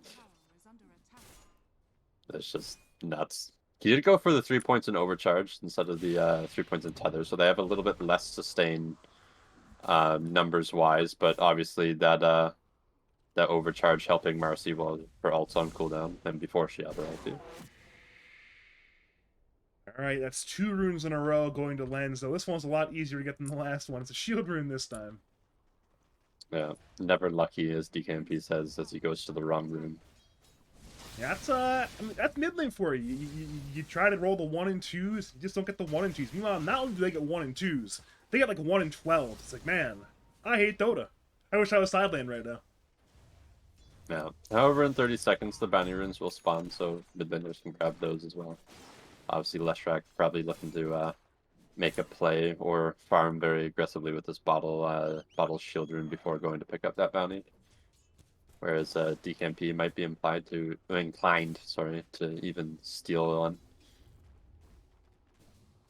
Try to get that regen if he has no bottle treasure. Well, top lane, it's time for Diesel to die. He went to try to black hole, I think, but couldn't even get the animation off in time. Lens TP's in. Split Earth gets pump fake twice, 3 times now, hits on Artem. Jim is low. Thundergod's Wrath comes in, and Jim will fall. So it's 2 kills so far for Artem on the Marcy. Mr. Lens will attempt to clean things up, but he's low on mana. He runs in for the IO, and now recognizing he's playing the 1v3, must net leave. Again, one more win there for whatever in that top lane. Artem is number 1 net worth by over 1,000 gold. He's 6-0-1 at minute 9 on the Marcy. Yeah, you'd think that it would be a little bit harder to hope going for another kill here, but slowed by that last lightning storm. the sad face from being tipped there. But yeah, you'd think with the Tiny and the Enigma that they'd be able to, Malefice them or Avalanche them and stop any aggression being put onto them, especially so close to the tower. But with the IO sustain, they're just 4 points in sidekick now. They can kind of just continue running at them under tower and not care. Oh man, DKMP, he's angry. He knows he's lost another rune. He even chose the correct rune, and he still didn't get it. Power shot. It's actually a power shot hitting Sauce, stolen by Keshi, but when Thunder God's wrapped that 45 seconds there, that's not happening. I laugh at his misfortune, as any good teammate would. You're still a terrible person. You love to see it. And an even worse friend. Oh, I know. Where were we? It's minute 10, 8 kills to 5, up for whatever. They're up by about 1k gold, maybe slightly more than that. Yeah, about 1.5k gold. Other than the Marcy, though, nobody's really farmed that much. I mean, Andy's got decent farm, but other than that, the rest of the cores are pretty poor right now. Yeah, Andy getting near that Maelstrom now. I think Jim and Andy just being the double range lane with probably DKMP crying about mid a little bit, forcing the Rubik rotations that Webby just suffered a little bit, and they're able to get a lot of free farm on the double range lane. But obviously nothing quite like the top lane. The amount of kills they've gotten there. Well, top lane, here we go again. Jim is being gone on, pops the everything trying to survive tackle. Will not last, but it's time to kill the Marcy. Black Hole will be there on 2. Into the splitter, then all the damage. 2 kills for the semi-aquatic soldiers, and that over 1k lead is now back under 1k. I love casting Enigma. I just want you to know that. I love casting Enigma. I mean, obviously a bit of an overextension there. But on the flip side, bit of an overreaction from Radiant. They rotated 5 heroes, and kind of like what I would assume was a clear-cut fight. Like, you had Wind Ranger there, you had Enigma there, you had the Muerta there. They popped the Black Hole, and then they TP in the Tiny and the Leshrac anyways. Oh, we're not done top. Marcy has returned, and Mr. Lens gets absolutely blasted. Dire bring down that bottom side T1 tower as well. And not only do they get the 1 kill in the tower, they even get a courier on the way to getting a 2nd kill. Sauce will attempt to deny the neutrals, perhaps, but seems like he will not succeed, barring an absolute miracle, and the miracle will not arrive. One more kill for Webby, his actually first kill against, I guess, his only kill so far, but man, across the map, tower kill, 2 kills and a courier kill. We take those if you are a fan of whatever. Yeah, again, a bit of an overreaction. They instantly blow up the Leshrac, and next thing you know, there's just 5 dire heroes chasing down a fucking tiny. Like, what the fuck is happening? To be fair, I'm not sure how much they anticipated. Like, oh, Leshrac is dead? Goodbye. We're leaving. I think there were like 4 Radiant heroes up there. At least 3 here. I think 4 at one point. And it's like, oh, we're leaving. We're getting out of here. Yeah. Well, Phylactery is completed, so we'll see what Zeus decides to go for next. Webby going back down to the bottom lane after farming that has gone for the blade mail and going back for the phase boots into this Wind Ranger Morta combo. I'd be interested to see if anybody picks up a spirit vessel for this Leshrac, or if somebody's just eventually going to go back for his Shivas. Well, the Radiant scan hits Keshi, indicating to Andy that, hey, they're going on me, and thanks to that scan, that's going to save his life. That's a relocate committed by Canoe, bringing Artem into the bottom lane, and again, they see Andy, but the TP away is in time. And actually, they're going to go in for the returning Marcy and Io. Marcy's on the run. She's half HP. Focus Fire comes in from ND Bendy. The fight continues. Split Earth will hit the Marcy, and Marcy is dead. In come all of Dire's TPs. It will be a 5v5 fight if you consider this one of them. Power shot from both teams hits on one. Down goes the Io. In comes a boat from Webby looking for the Leshrac, but the Yules will save Mr. Lens. Zeus unleashed Thunder God's Wrath, doing some damage to everybody, but nobody's dead yet. Black Hole's once again available. It's committed there on on DKMP, I should say. And now Webby will get power shotted down. The stolen power shot almost kills Diesel, but the raindrop saves him. That's a 4-for-0 trade, and the tower goes down, and suddenly this game is looking all semi-aquatic soldiers. Yeah, they beautiful scan. I'm assuming it was by Andy because he instantly reacted to it and got out. And then they kind of just went for the relocation play anyways, and then when they didn't get it, I don't think they considered that they were so close to the Radiant T1 that they were able to just TP in and take that fight.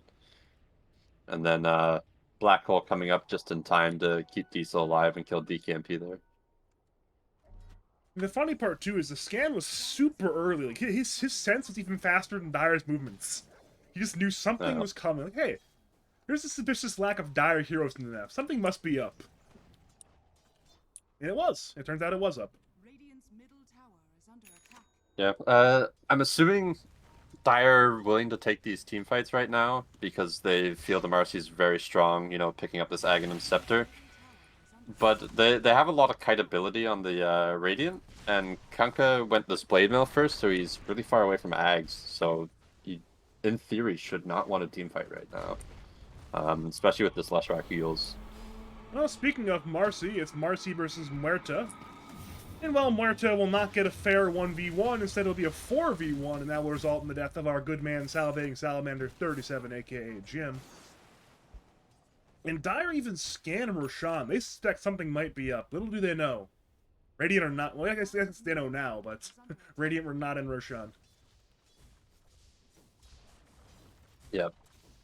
Looks like DKMP is indeed going for the Lightning Hands build next, but he might get gone on by Andy here solo. Shackle hits, focus fire on the way. Atos will keep Zeus in place. It's time to run away with Haste Rune. It appears, and it will not be enough. Windrunner simply too fast. The trade is for Sauce mid lane, who was surely gone in on by the entirety of this Dire gang squad. So it's a 1-for-1, but a good trade up for Semi-Aquatic Soldiers. But we're not done yet. They're going in for Mr. Lens. Lens gets hit by a stolen Split Earth. Now Lens turns. Lightning Storm to slow 3. They're going in. He'll Yules himself to dodge the boat. Artem has unleashed in 10 seconds, and Mr. Lens simply walks away. But they're not done yet. It's a wraparound maneuver. Going again in for Lens. Lens gets the D-ward. And he'll walk away just in time. Dire still have some idea where he is, but at this point the dive's a little bit too hard and it will not be successful. Yeah, kind of just throwing the boat, I think, for the buff at that point, because surely you would have known he has the We're Yule not Scepter done. there. It's a smoke into immediate tower dive.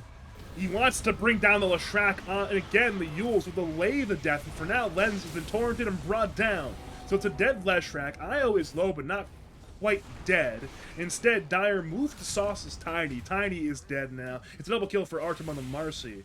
So it's 2 kills and a T1 tower brought down. Man, I hate the safety bubble item. It's so dumb. Yeah. Oh, they're going in for Diesel now, who does not have a safety bubble. All he has is death. X mark, dispose, right clicks, dead. He baited the black hole there, but I don't think it would have been worth it. Zeus would have been able to instant cancel the lightning bolt, so he got a little bit lucky that it got canceled, or maybe he was going to cancel it himself anyways. He's just trying to bait them to back off on him. That would not have been the ideal play. And again, whatever keep the pressure on. They see Muerta. Muerta will get again hit by that stolen split earth. Now the Muerta calling has been stolen by Keshi. Shackle hits Rubik. Muerta is down to 1-for-1 so far. Focus Fire has been used. And that will be a dead Zeus. Double kill for Froggy 2, Demon Dog, aka Andy Bendy. Webby is juking, but it's right into a Radiant Observer Ward. Is there a cancel in time? Yes, there is. I believe the Atos from Diesel is what canceled that one. Into a Leshrac Splitter, into a hell of a lot of damage. That's 3 kills for the side of Semi-Aquatic Soldiers, and a favorable 3-for-1 trade. They just have 3 Atoses. They have a Gleipnir on the Wind, an Atos on the Morta, and an Atos on the Enigma. Yeah, that's like, I think that just became the Gleipnir as well, very recently. It was Atos plus Maelstrom very recently. Yeah. I think the kill on the Zeus is what propelled them forward into it. But DKB getting gone on twice now by this Wind Ranger, unable to run away in time. It turns out Windrunner runs like the wind. Speaking of, she's being gone on top lane. Focus Fire is the turn, but I'm not sure if she has the damage. Diesel's on the way, so is Jim, actually. They'll bring down Artem. They'll head for Flesh Canoe, and he's just simply dead. He's trying to relocate to get the Marcy away, but simply too late. Simply canceled. Now he's simply dead. Mid lane, Lens is going in for... I don't know why he's going in, but he is going in. Just had no mana. Luckily, he gets a regen root. I was gonna say, he's got no mana. This seems like a slight problem, but, well, regen room problem solved, I suppose. Yeah, luckily for Andy there, the silence from the landing on the rebound into the first unleash, the second unleash did not come back up in time to get the second silence off, and he got the wind run off. But again, just another fight taken too close to this Radiant Tier 1 tower top, just gets too many TPs in and the fight gets turned around. And they had the opportunity to focus the tower and said, you know what, it's more gold if we don't kill it, and as a result, there's been at least 2 fights won by that tower. Yeah. It's just not a tower you really think about, right? You don't Life really want to Neuron fight 2, into it. Focus Fire, I believe, is used on Io, but, well, it's a walk-away play. Yeah, I think they spotted the Kunkka, and Andy, realizing he didn't have BKB, didn't want to get into that fight. Bottom lane, it's mid laner on mid laner violence, and so far DKMP's not having a fun time. Will TP away just in time, though. Getting away from Lens on that Leshrac. Levy has been spotted, but... yeah, let's tank an Atos and then stand there and be fine. Yeah, I'm not sure why exactly he the Atos did that one, to be honest, but... not exactly the target you want to go on, again, especially so close to a tier 1 offlane tower. Exactly. Speaking, we circle back. You're right. Radiant not falling for it, whereas the Dire has twice now.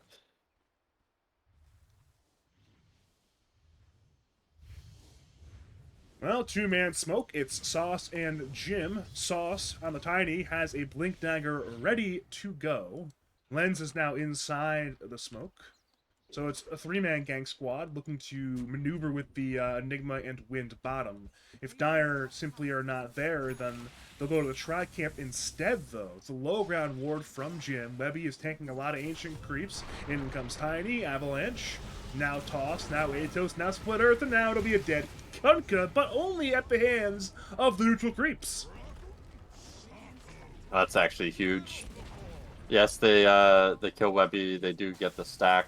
But he was able to buy out the Ogre Axe for his Ags before dying. So Radiant only get the stack gold, which is unfortunate for the Dire, you know, delaying the Ags purchase on Webby, but him being able to buy that Ogre Axe definitely helps the Dire's position a little bit. Should be able to continue heading towards the Aghanim Scepter. However, when he does go to use it, it will be into a BKB Wind Ranger. So. Speaking of the Wind Ranger, she's currently inside the Roshan pit with her 2 other cores. That will be 2 lives for Cuba's very own Mr. Lens on the Leshrac, and just like that, that's a big thing to work with in terms of potential tier 2 tower pushes. Yeah, obviously, Handy feeling like he can't really die with this BKB.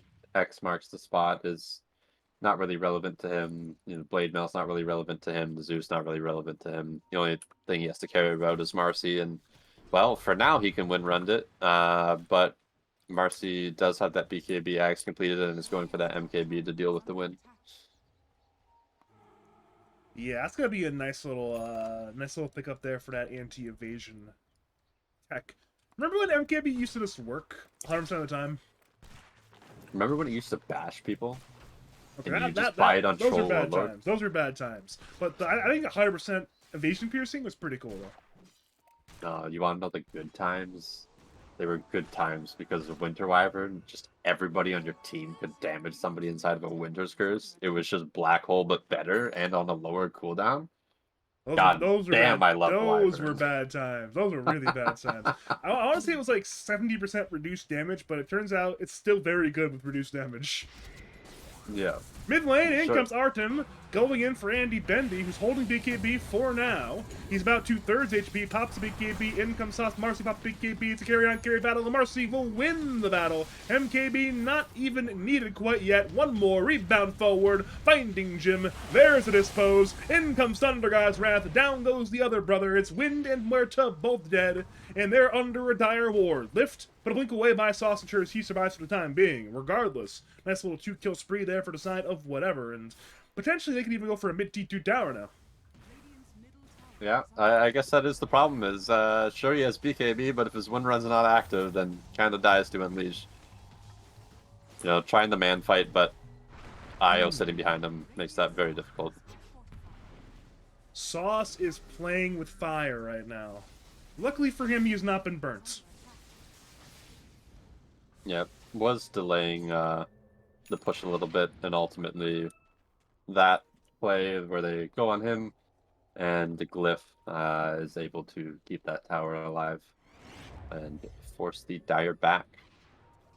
They do finally have the Ags complete on the Kunkka, so they probably feel a bit better about team fighting, but probably don't want to for the next 2 minutes due to Aegis. Alright, welcome to Six Flags Webby. We have all the water park attractions you might want. Actually, he doesn't have Shard yet, and speaking of, he's going to have to wait a bit longer for the Shard because he has been caught by literally everybody. Atos in the Split Earth, Interprath another Atos. Regardless, Kunkka will definitely... Wait a minute, can you save him? No, we cannot. That will be a dead Kunkka, and possibly a dead Isle as well. Both stuns on 2. Meanwhile, mid lane, solo kill from Andy Bendy to bring down Keshi. He just went in, Gleipnir focus fired, and brought down Rubik. So that's 3 kills for nothing but cooldowns and mana. That's a big win there for semi-aquatic soldiers. Arnold apparently thinking about going in by himself there. He is. He popped the ulti, wanted to unleash some whoop-ass, but whoop-ass not present yet. He'll have to return to perhaps some bubblegum. I think Flesh Canoe had a chance to save Kunkka. He ended up just going for the tether plus mech. I think he was attempting to Glimmercate before being used. But I think that's the reason why he didn't go for the relocate, was due to the Leshrac standing there with Yules. You know, if he tries to relocate and it gets Yules, then it's just canceled anyways. But would have been okay to try. Oh, well, Len's trying to hide in the trees to not take damage from the tower, but Diesel says, nope, fuck you, you're getting hit. Okay, to be fair, I think there was a team strategy of bring down trees. There was Split Earth over here to bring down these trees, so I guess it was just a tree cutting operation. It's action time though. In comes some Kunkka based gameplay. Keshi gets brought down by Andy Bendy. Muerta is low. Muerta is dead. So 1-for-1 so far. Marcy will bring down Tiny now, a 2-for-1. Lens looks to bring down Canoe. Canoe will end up getting used up by Leshek. Well, Leshek is just very low right now. Luckily, he does have 2 lives to play with, but he did not kill the Io. Now, Leshak returns to Dota 2, but he's taking a ton of damage to these 3 heroes. Split Earth hits on 1. Io once again backs up the Marcy. Leshak is half HP, trying to kite around the Marcy. Marcy will pop the BKB, but in comes Andy Bendy to bring down in a carry v carry duel. Over to Southside, Diesel's playing a 1v1 against Webby. Gleipnir comes in from Andy Bendy. Kunkka will attempt to do what he can with X-Mark Torn on Enigma, but Webby will get certainly run down here at some point. Split Earth hits the right click starter there. Double kill for Andy Bendy. I believe that is a 3-for-2 if you do not include the Aegis on Leshak, which does mean, again, one more win for the Soldiers, especially when you consider that they grabbed that top tier 2 tower. And they didn't even use Black Hole. This is true. Appeared Webby wanted to focus on the Enigma there, so that his team was able to freely fight without the worry of Black Hole, but then it ended up just being they didn't have enough to rip through 2 lives of the Leshak there. A little bit too tanky with the Eternal Shroud, Eul Scepter, and Bloodstone.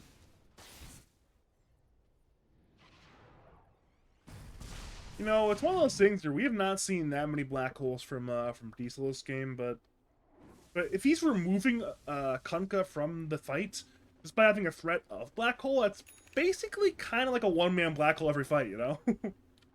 I mean, with the new Enigma build, though, was speaking of bot lane. Bottom. You know, keep going. Actually, Tiny's just dead already. Go on. Yeah, that was fast.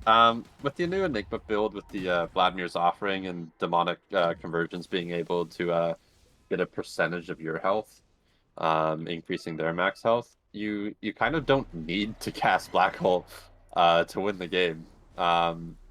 It's a kind of just good to look for a really good Black Hole. You don't have to chuck it out. Just the threat of Black Hole is enough to win some of these fights, and being near your teammates with this Vlad's and a Blink Malefice, and even for him, he has Rod of Atos and demonic conversions, pumping out damage and pushing waves. Kind of just doesn't necessarily need to cast it. You know, ideally he wants to catch somebody big without Rubik being able to steal it, so it's definitely rough to cast it this game, but I don't necessarily think he needs to in order to win. You know, it's funny part is it's almost like shades of like 2014, 2015 Russian style Enigma. I think he was always want to fly. He won an Enigma game, did not cast Black Hole a single time. It's shades of that right now. It really is. He actually, that's I mean, he had a couple Black Holes, but it reminds me of that a little bit. Yeah. Zeus spotting out the rotation to the bot lane. Roche, Radiant looking for Roche coming up here, which will be in 30 seconds. We'll see if they try and Correction, scope. it can be in 30 seconds. Oh, sorry. Yes. Sorry, I didn't pay attention to your long-winded explanation in your last cast. I mean, what? Yeah, I made the explanation so people like you would understand how it works. It's a clock. Dude, It can go from I here to here. I looked at the 30 seconds. I wasn't looking at the clock. I didn't hover over it. Shoot me. Well, then, I mean, you sure you can't smell, but you're not colorblind. You thought I'm seeing red and yellow. See, it's yellow. My now. dad is colorblind, so I He almost is, but was you're colorblind. not. You're not. You're not though. Isn't that matrilineal, anyways? Yes, and it skips a generation every time. So when and if my sister, if and when, I guess, sorry, my sister has a kid, if it is a son, he will be colorblind. Okay then. However, Regardless, Roshan's left in if- 30 seconds. Yeah, if I have a daughter and then she has a son, he will not be colorblind. Because it does not get passed down through the males, but it does affect the males. It's very weird. Thank you for genealogy class with Burke. Yes, it's lovely. That was totally my field to study. Where were we? Top tier 2 towers is going to go down quite soon, but Artem is not fully committing quite yet. He's waiting for perhaps the Tormentor to go down first. Radiant, for their part, are simply not playing that area of the map. They also grabbed a Tormentor, so it's a Tormentor for Tormentor trade. The tier 2 top now goes down, but that will be traded for Roshan, who has recently respawned. About, again, not long after respawn, Radiant walked in there. It will be an Aegis and a banner. Dire are now aware thanks to our good friend Roshan's Roar of Retribution, but it still will end up being a Roshan taken. 2 lives from Mr. Len's banner to wherever the banner goes. Diesel for now, and yeah. I'm actually a little surprised. Webby doesn't have his shard yet. He is going back for this Octarine, but he still doesn't have the shard bot. I'm surprised too. Don't worry.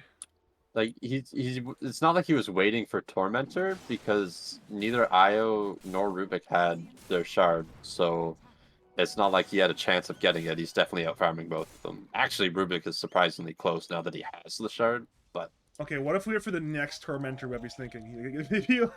Maybe he goes like Octarine into, I don't know, what do you even buy at that point? BKB, Blink or something? I don't know idea. But then he can get a free shard, assuming he once again rolls the 1 and 2 correctly. maybe he goes pipe. I don't know. It's a decent pipe game. But buying pipe is a morale loss. I don't care how good it is. No matter how good pipe is, you buy that item, you've lost the morale battle. Dude, I was playing against, I think it might have been Simon, it might not have been Simon, it might have been somebody else, but it was Undying, so that's why I'm assuming it's Simon. And I asked for Witch Doctor Pause 4, and I literally just went Glimmer Cape Pipe. And just maxed healing. It was the stupidest shit ever. But I was like, I want Witch Doctor to counter the Undying. And then I was like, wow, we don't have anybody to buy auras because we picked Slardar, so I just started buying fucking pipe on goddamn Pause 4 Witch Doctor. Some real Dota 2 right there. Some real Dota 2. Yeah. Southwest Ontario's finest item builds, Pipe Glimmer Witch Doctor. It worked, so it's not dumb if it works. That's not how that works. And what might end up working is a team fight mid lane, though, because it's going to be 5-on-5 action. Avalanche is there an illusion. Mr. Lance has been X-marked by Webby.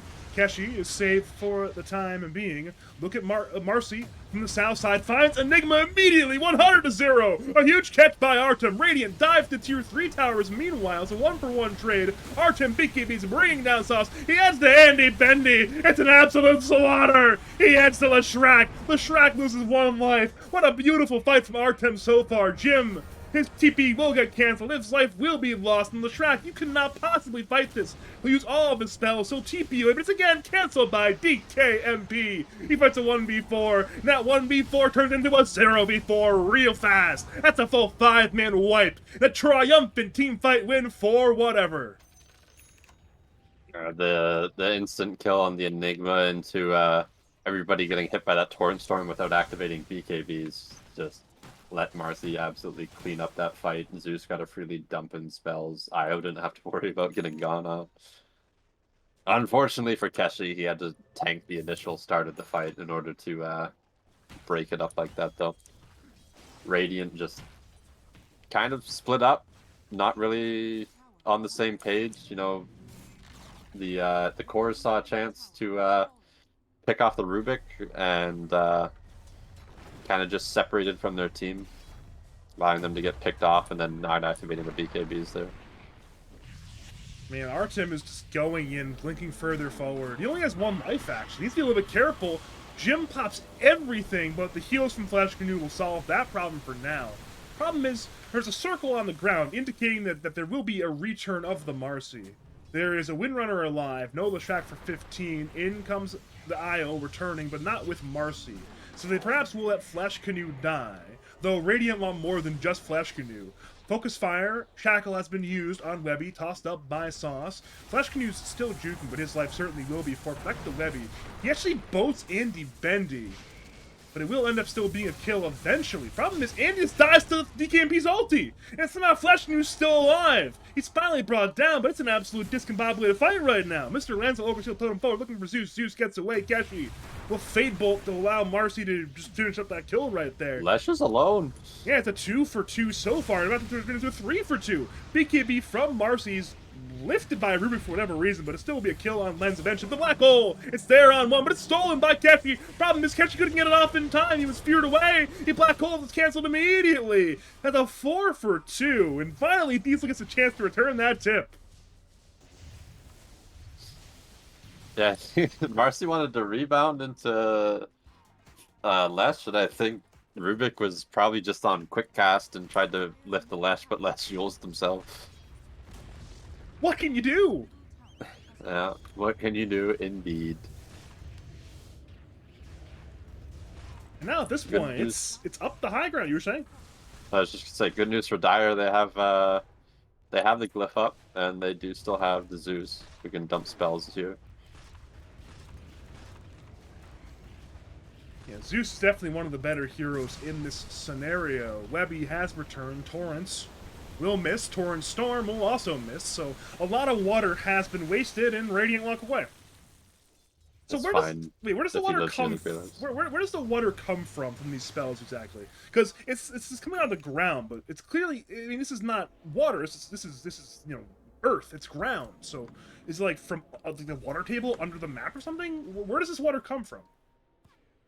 I mean, there's fucking magical dimensional beings, and you're wondering where the water comes from? Well, yeah, it has to come from somewhere. I mean, that's how thermodynamics work. I mean, Laguna, right? She casts the Laguna blade, and you're generating the lightning. I mean, it's from energy and so on, I'm sure. But the water's come from somewhere, Burke. I mean, water literally comes off the end of his sword, and you're wondering... It's magic, obviously. It does magical damage. He is not magic. He is a boat captain Okay. he is a boat captain with a sword. He cannot use magic as an excuse. If you read it, it says summons a rising torrent. He makes the water. Summons a ghostly ship. Releases a visible torrent in an area. I'm not buying Which this. I am torrent not is buying. a summon. I am not buying this excuse. I think Kunka's. He's literally a mage. He can cast an X mark on somebody and bring them back to a position, essentially teleporting them. Teleporting is magic. Fuck you, anti-mage. You're a hypocrite. What can you? He still doesn't have the shard. What the fuck? He'll get it You went- eventually. you When's went Tormentor Bloodstone. alive? When's Tormentor gonna be alive? I don't know. He went Bloodstone for the increased AoE. Instead of Now that the talent's Octarine? gone. Yeah. Maybe that's what he was building all along, and I just don't know what fucking builds into a Bloodstone anymore. I Why swear. do you have me as an analysis? I have no idea what Yeah, the fuck's going on in this game I anymore. think he had Octarine on there at some point. I think he did. I mean, Let me look at Octarine for a second. No, it was definitely Bloodstone the whole time. oh. Either way, bot lane Artem's playing relatively solo. He blinks away towards Flesh Canoe. Could have definitely been some action there in the bot lane, but didn't end up happening. That cast range is ridiculous. On Zeus ulti? Yeah, it's gold. No, on Mars rebound. Oh. Roshan will be alive at actually perfectly middle of the road Roshan respawn. It was a minute 30 into the 3-minute window, so we'll see that pretty soon. Bot lane, Lens walks forward. He goes in for Artem. Artem will rebound away. And now Keshi is in enemy lines. He donned his one initiation. In comes Natos. Meanwhile, Andy's being gone on by Artem. Andy turns, but Artem slaps him down! You are evading nothing! Good day, Andy Bendy! And now his next mark on Mr. Lens, who can Yules. Does not use it quite yet. He's still just sitting on around, buying some time. Problem is, you have to run away. You're playing down one hero, and that will be the play for now. Yeah, especially when it's your carry, you definitely have to leave. Looks like they want to still fight it, though. And bold play, Torrent will hit. So it seems like Dire have some idea what's going on right now, macro-wise. Again, Artem's got Blink Unleash in 7. Blink available now, Unleash in 7. Perhaps that's what he's waiting for. Looking at Dire Vision, they'll see. Okay, they now see Muerta. It's a perfect time to jump, playing 5v3 of all numbers, and they know it. Good blink away by Diesel. He'll try to Ninja Gear and TP. That will work. Soft, meanwhile, will just get Yuled up by Keshi. As that Oh, happens, though, Lens more canceled. importantly, Lens gets caught. So it's 3 on Lens, 2 on Sauce. Both likely will die. Problem is, Marcy has no BKB for 22 more seconds. As a result, Rubik rotates over to back up the Marcy, ensuring that he does not die. This allows Sauce to get away, but it's still worth it. It's Leshak dead for 90, and Roshan just respawned, so it's likely a free Roshan for whatever. Sauce not feeling the steal. Decides to leave. And that should be, again, that's the scary part, right? Where you look at game 1, Keshi went in for the steal. He got the steal. I don't know why he did that. He's got balls of steel. Sauce did not have balls made of steel. I think he has balls made of balls instead. Yes.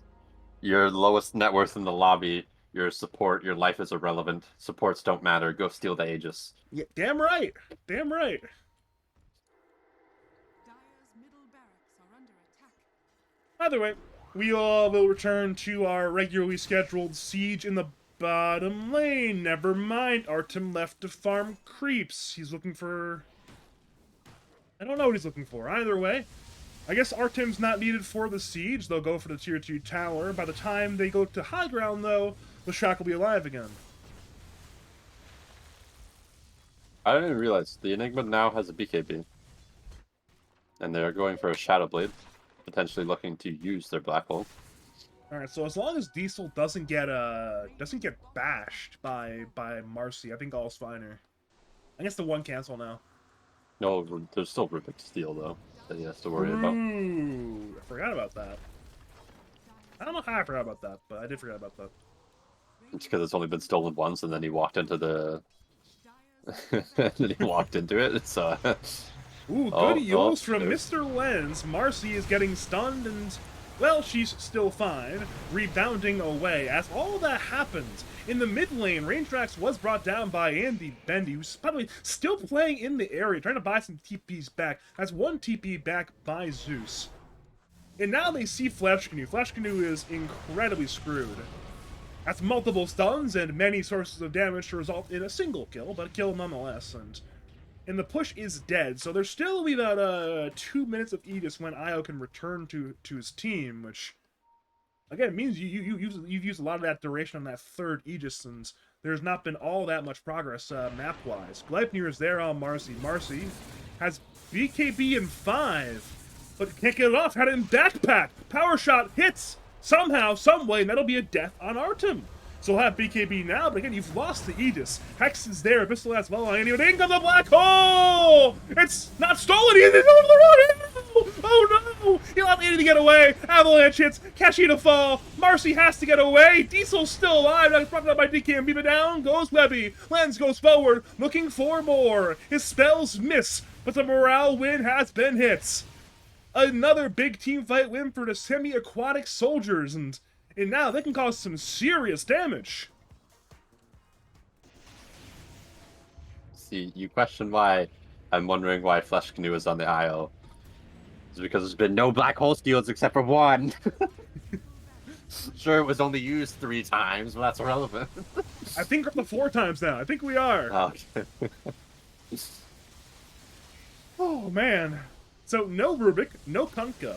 Rubik has buy, Kunkka does not. Marcy wraps around, finds Sauce. Sauce turns with stuns. Flash Canoe still backs him up. Shackle latches on Io. Rubik buys back. Flash Canoe is invis, but gets brought down anyways. He's got no buyback. Marcy again looks to unleash. Meanwhile, Lens solo kills Keshi. That is a dieback. You're fighting 2v4. Marcy's Unleash will end quite soon. This is going to be 2 sets of racks probably, unless you want to go in with no BKB and no Unleash in a 2v4, which I would not do personally. No, the Kunkka has no buyback either. It bought out for that Hex. And then Andy ended up living anyways, so it did not pay off. Jim used his BKB, by the way, a little bit sussed out by the illusions, perhaps.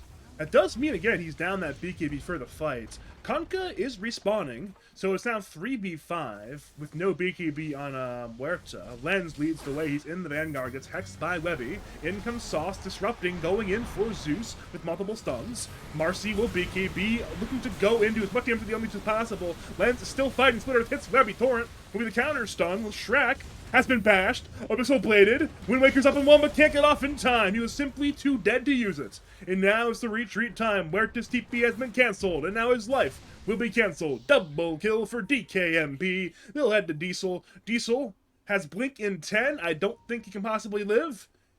And it turns out I was right. X-Mark, he'll BKB, but I don't think he can get away here. There's just too much damage on the way. He cannot get the Blink off in time. And that'll be a dead Enigma. That's 4 down. Only the carry, Andy Bendy on the Windrunner, gets away in this case. So whatever, now I've gotten a lot back. They do have buybacks on the Radiant on everybody except for Jim, so they did get a lot for that. They got the mid-melee racks. They got the range racks quite low. Looks like Andy might even get the tier 3 bottom tower. It's a little bit scared there. Teleports out. Yeah, I mean, it does force a TP. He's playing some real Rato Nino Dota right now, and it's working. All right. I know I say I don't flame people's builds, no matter what, because especially when they're better players than me. Okay, who are you Because flaming? you never know if it's going to work. Who are you But flaming? if you're going to go for the magic build, Kunkka, where's your fucking shard? They're auto attackers. Use your fucking shard. It is minute 48. Okay, there's some Tormentors alive somewhere, right? Maybe somewhere. Surely. Tormentors? Okay, there's a dire side there is Tormentor. one. They might go for the He's going to 50-50 it with his IO. top T3 went down to Artem. By the way, the range racks almost fell as well, but they are spared for the they're spared for the time being. I hate it. I hate it. I hate it. I hate it. I can tell. I can tell.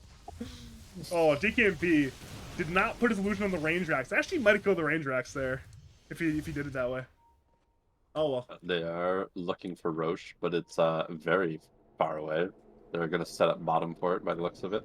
Yes, it'll be the 4th Roshan. It can't be alive for at least a minute 40. The expected value is about 3 minutes 5 seconds from right now. Radiant Smoke as 5. They, I believe, see Artem right now. They have an idea. Artem is duking in the trees. Blink giving on the high ground. Andy Bendy.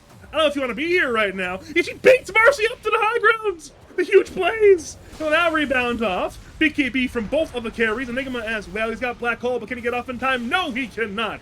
Diesel is dead. Sauce is dropping. Marcy is low. Is there the damage? Hell yes, there is. Down goes Io. Down goes Tiny. Down goes Zeus. It's a 3 for 2, and the 3 will turn into 4. Keshi is dead. Triple kill for Huerta. And just like that, it is time to once again run it down a lane. See what buildings you can kill. Yeah, it looks like they wanted to play near their vision, but, just got smoked into and didn't have their Kunkka there, and Kunkka had no way of getting there. Closest TP is at tier 3. But he's kind of just now having to run all the way back to get these creeps. And there is a buyback on Io, Zeus, and Marcy. There is no buyback on Rubik, so... He's lagging. He's got 315 ping. This is a real lag call, by the way. This is, again, he does not have 315 ping normally. I don't expect Andy to BM pause somebody, on top of that. It'd be a little late for a BM pause, too. Oh, I'm not, I wasn't saying BM pause, but it's more legitimate pause versus tactical pause. And no, it's a legitimate pause. He's actually lagging. Yeah. Not that Andy would cheat, but you never know sometimes. I've seen a lot of pauses in my day. I've seen a lot of pauses in my day, Mr. Burke. Either way, though, we are back to Andy. our So sad. action. Shackle, understandably, does not hit. In come the buybacks. Force gets Andy away. Split Earth comes in, hitting Marcy. Marcy's got no BKB. She needs to run. And it will succeed for now. The boats are on the way. Blink Abyssal Blade hits Leshrac. Leshrac's half HP. In comes a Wind Waker. Getting him away. Rebound forward by Artem. Again, looking for Lens. Lens has been hexed. He's been X-marked back. But he's somehow still alive. He's buying so much time for nothing, actually. And now he's dead. That could have been top racks, actually. He wouldn't have been able to run away as easily if there was a fucking shard. Who else wouldn't have been able to run away or even kill the Kunkka? The Wind Ranger, because he can't attack during the shard. It's wild. You know what they say, Berg.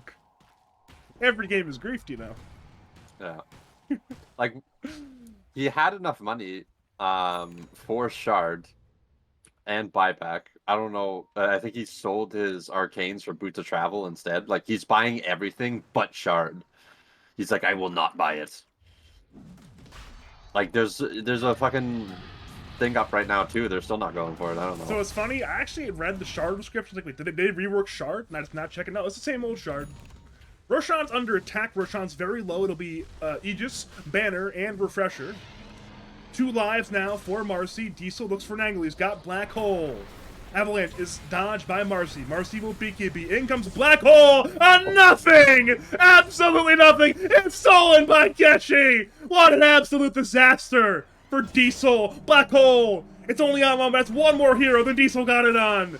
Flesh Canoe now returns to the fight. Webby hexes the Tiny. Tiny will not get by boat, but Diesel will be. It's a dead Enigma. Now it's time for the remainder of the team to run. Sauce cannot blink for a little bit longer. He can do it. No! The Spirits canceled his blink ability, and now he will end up being brought down eventually. X-Mark into the Malefice, into some right clicks. That'll be a dead Tiny. 2 dead. Both kills going to Webby, who still does not have a shard. Remember at the beginning of the game how I said, oh, well, you know, normally you can catch the IO and the other person, but you never know. If you don't catch IO, he can fucking relocate out. Well, I guess if you're also just too slow with it, too, you can just relocate out. Yeah. Top lane, range racks are dead. Andy thought about going for the melee racks, but with BKB on cooldown, did not want to get caught in the Webby water park. Now bottom lane, Radiant will glyph. Enigma has bought back. Sauce has buyback if he wants to use it, and he will now use it. It's a 5v5 once Kunkka can TP in, that's right now. But Marcy immediately loses 1 life. Blink Shackle is there on Keshi. That's probably a dead Rubik. It's again, the remainder of the team focus on Marcy. Marcy is again brought from 100 to 0. That's a dead Marcy with no buyback. That's a dieback for Artem. They'll head to DKMP. He'll get brought down, and he's got no buyback either. Oh, what an absolute disaster. They'll head to the Canoe, and Canoe is dead, and he's got no buyback either. Nobody's got buyback. Again, it's just another fight taken without Webby there. Webby was trying to clear Andy out from the top lane. Teleports back to the bot lane, is nowhere near his team. They go in without him. And Marcy dies without relocate coming in time. They was just died way too quickly. And then second life, he doesn't have BKB up yet, so he swaps it in, but it's useless. So Dire have timed the buyback timers. They know these 3 heroes cannot return to the video game. Andy has bought a rapier. And honestly, they can't actually kill him to remove the rapier. The only way he dies is on blade mail. That's the one thing he has to be careful of. Other than that, he simply cannot die. Yeah, it is looking like it is going to a game 3. BKB from Andy Bendy, he's focusing buildings. BKB from Keshi, he's trying to fight, but that will not work. And he offensively calls GG. The result the same. Game 2 goes the way to semi-aquatic soldiers, and we'll head to a winner-take-all game number 3. Will we be going to a game 3? Yeah. He offensively called GG. No, oh, come on now. We're not going to rule like that. Come on now.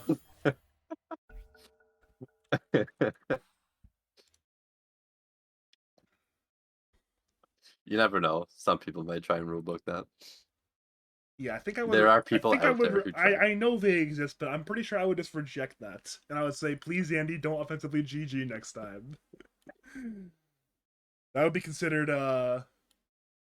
such a harsh enforcement of the rulebook that it would be considered rigging at that point. Fun game 2, though. Fun game 2. So, any final words before we cut to a break between game 2 and game 3? Yeah, why couldn't the series end there? Nothing against Jim and Andy. I just only agreed to cast 1 game, and now I'm stuck here for 3. What can you do? What can you do? Either way, my name is Badger. I'm joined by Artorius. We'll be here for game number 3 of Semi-Aquatic Soldiers versus whatever in a few minutes.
Greetings and salutations, Dota fans! We have reached game number 3. The winner take all game in this winner's bracket Lads Plus Season 2 best of 3 between semi-aquatic soldiers. Winners of game 2 on the Radiant side and whatever. Winners of game 1 on the Dire side. My name is Badger. I think I already mentioned that, but I'll mention it again. I am joined once again by the one, the only, Artorius. How are you doing? 5 Fine. seconds remaining. I don't know what else you want me to say. If you ask me how I'm doing every single time, I'm still fine. But keep saying fine then. I'm not going to stop you because I like the routine, you know. I say the same sort of phrases and they work sometimes, and that's how it goes. And speaking of, we have some fans have picks on the screen. We got Doombringer, Timbersod, Dragon Knight, Vengeful Spirits, Magnus, Furion, Windrunner, Wyvern all banned out. First pick Lena, response Hoodwink. Yeah. Pretty much just meta. Nothing else to say about that. We've seen because Windrunner was in both games tonight, right? Yeah. So we're not gonna see it for game number 3 then. I'm surprised whatever hadn't picked it yet. Well, I know Flesh pays at 5, and they've picked it for Artem 1. And I know DKMP can play it. So maybe they just don't value it as much on Team ban. this roster. Maybe they let it through both games and now they're finally banning it. Like, all right, we're good now. We don't want to do this anymore. Let's play some new heroes. Radiant team pick. I say that I was even though looking- they've grabbed some repeat heroes, but well, one repeat hero. Yeah.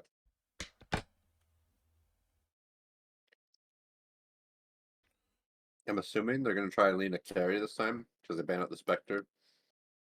Sure, Spectre's still good against Remaining. Lena mid, but Spectre's also just good against most mid Seconds heroes. remaining. Maybe again, no matter what, if you're playing Melina, you probably just don't want to play into it. So that problem solved right now, nice and early. I will say a lot of reserve time is being used by Sauce on this this 13 pick, that second Radiant pick here. They are waiting, using all of their reserve time right now, and just trying to contemplate what do we do here with this pick. And they'll grab the Mars. Almost, actually, I guess it could be mid still, but probably going to be the offlane for Diesel, which again is a hero who has a couple rough matchups in lane that could be counterpicked, but later in the game having that projectile block into Lena, it's pretty cool. 10 seconds remaining. It could even be carry.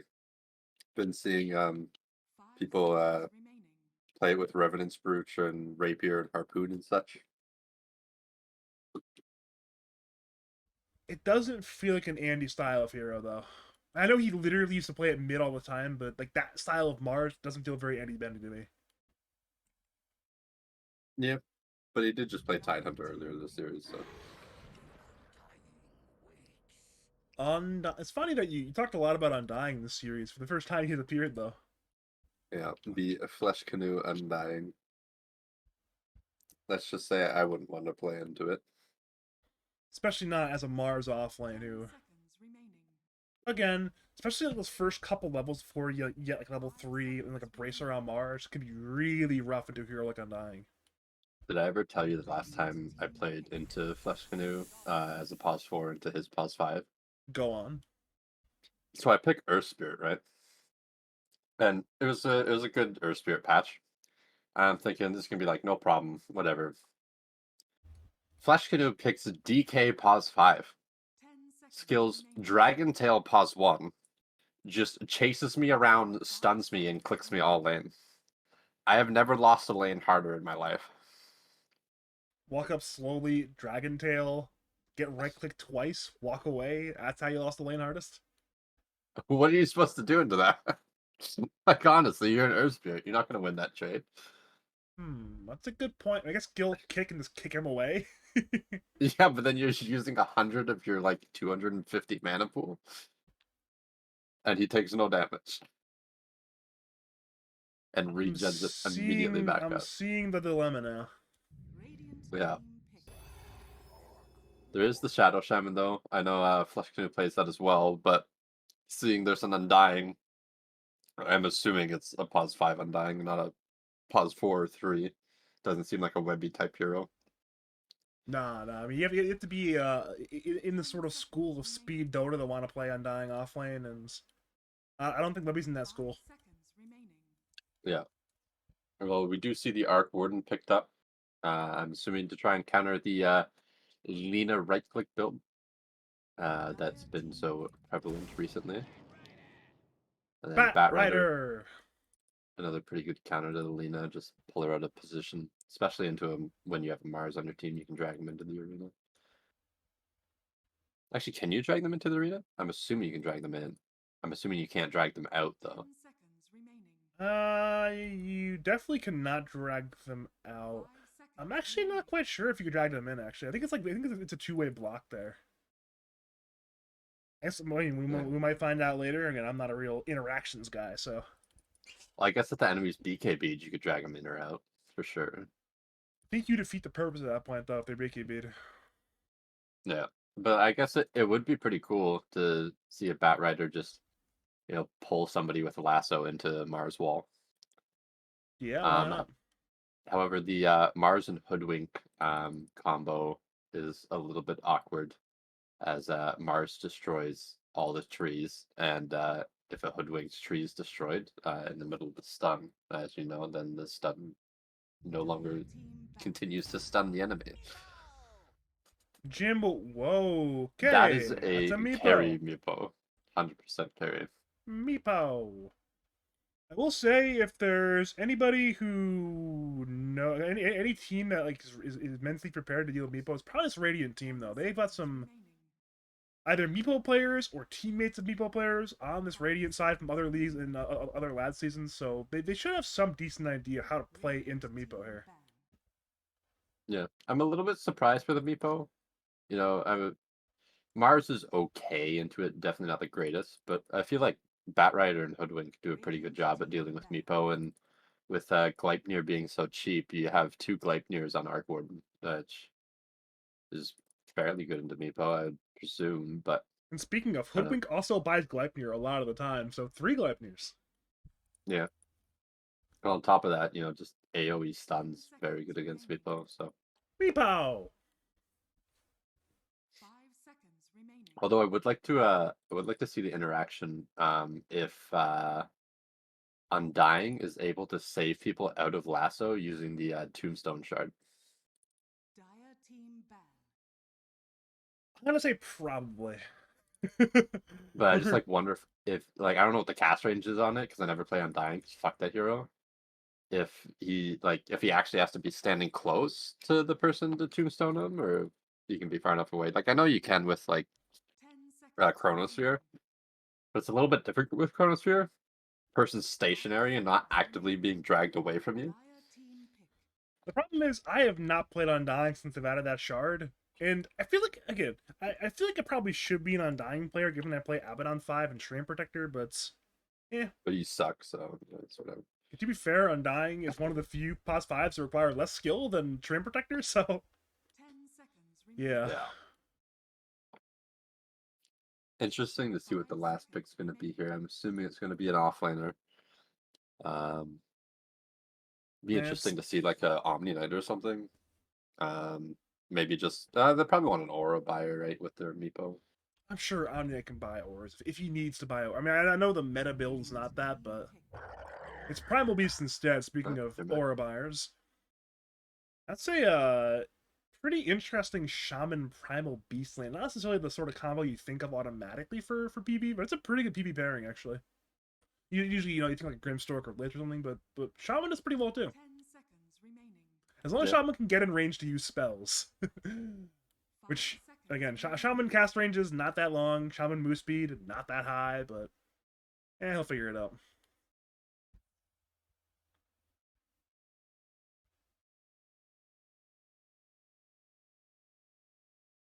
So for semi-aquatic soldiers, we think they need a support hero. Am I correct in saying that? I don't think so. I think it's probably about right or 5, wouldn't it? That's a I think weird that's where support. I it's mean, being played. Bat 5, Hoodwink 4, that sounds super awkward, to be honest. Like a super awkward support duo. I think it's fine. You have catch. You have damage. You have your tank and Mars. Alright, that's probably a support, but could be a mid. It's actually an off lane. I was wrong both times. Cool.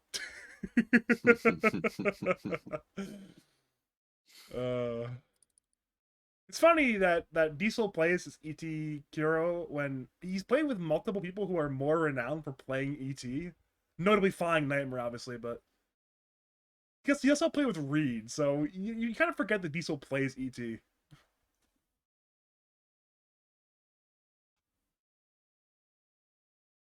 Yeah. I mean, it's the same thing with like Flesh Canoe, right? He teams with me, so he never gets Wyvern or IO, but in Labs Plus, he's gotten both. Yeah. Speaking of Flash Canoe, when's the Flash Canoe voice beer coming back? We've tried to pick it a couple times for him, but and he's suggested it a couple times. It just never actually happened. Damn, that's I what think the the people want to see the throwback. I think it was he picked it more often when he was playing with like Clueless and stuff because their whole idea was just pick like 5 cores and cut waves until they could play the game. Whereas now we're a little bit more structured as a team. What can you do? But I mean, we picked him Huskar 5. It's not the same. It's not. I don't care about no Huskar. I want to see Flash Canoe Void Spirit support. No, we all do. Either way, though, if you are just joining us, welcome to game number 3, winner take all in this best of 3 between whatever and the semi-aquatic soldiers. The sauce captain unit semi-aquatic soldiers won a pretty epic game number 2 to bring it to the all-important game number 3. My name is Badger, and I am joined by Artorius, and it should be a pretty exciting game number 3. I mean, we already see a 5-man smoke out by the semi-aquatic soldiers, and they're looking to slide on into this dire side of jungle, and it looks like they're going to actually run into the Dire. Lens warded. I believe Dire should have at least some idea he warded. And never mind, they didn't go for the instant D-ward. Now Lens pings out the Dire have warded. Lens now runs into Meepo. Meepo skills nets. It will be there. In comes Canoe with a blood grenade, the DK. But from the south side, or from the east side, it's a wraparound gank as well. Batrider skills the flame break. Lens is a bushwhack, hits on 3. Lens is incredibly low. One more hit will do the job. Is running, but no. One more blood grenade will finish the job. The trade is for DK MP. Both mid laners have to die. Flesh Canoe is still fighting. He's got 16 stacks of DK. But he cannot win the team fight. 1 kill for Endy Bendy. Radiant head Takeshi. He's slowed. He's alone. He's got no friends. He's got no blood grenades, and now he's got no HP. 1 more kill. This time it will go to... Who's it going to go to? It'll go to... Diesel on the Elder Titan. It's a 3-for-1 in favor of the semi-aquatic soldiers already in this pre-horn fights. The only problem might be is if they don't get 2 runes. And they might only get 1. Still They may only get 1 rune, actually. They don't get first blood, but they get 3 kills in return for first blood and 3 runes. So that's a relatively even, less than 1k advantage for Radiant. I'd say Radiant offlane is definitely the happiest with that, though. Yeah, you gotta, I mean, you have stick, boots, and regen for ET. He'll have phase relatively fast now. Okay, so it is not carry Meepo. It's mid Meepo. But The carry will go mid. Yeah.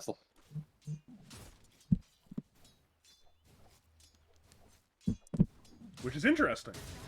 But, oh, his courier's dead. There's nothing on it. But it's still some free money for Mr. Lens. Yeah, I hate that interaction. The God's Rebuke kills it. Yeah. Yeah, me too.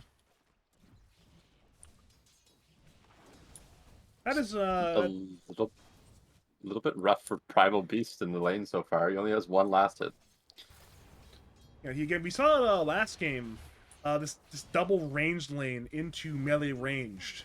In last lane as well, we saw the double range lane of Andy and Jim just demolishing Keshi plus Webby, and they're running a Keshi right now. He's got boots, but despite having boots, he's still very slow, by the way, so this courier will be lost. Shackles have been used on Bat Rider. Shaman is low, onslaught forward by Webby. He's trampling, looking for Bat Rider, who's now half HP, but still has 8 stick charges on the bats. And it seems like nobody will die for now, but Keshi needs to be careful still. So I said it was rough for Webby because he only has one last hit. Then I forgot that Elder Titan's off lane and he has 0. Huh, interesting. Back to bot lane. We see Keshi trying to heal on up there. He still is going to just run away here to the best of his ability. Jim tried to finish that kill, but could not do so with Flame Break and Firefly. How does he have no last? He's now got 2 lasts. That's progress. Got the 2 lasts now. Make it 3. And 3.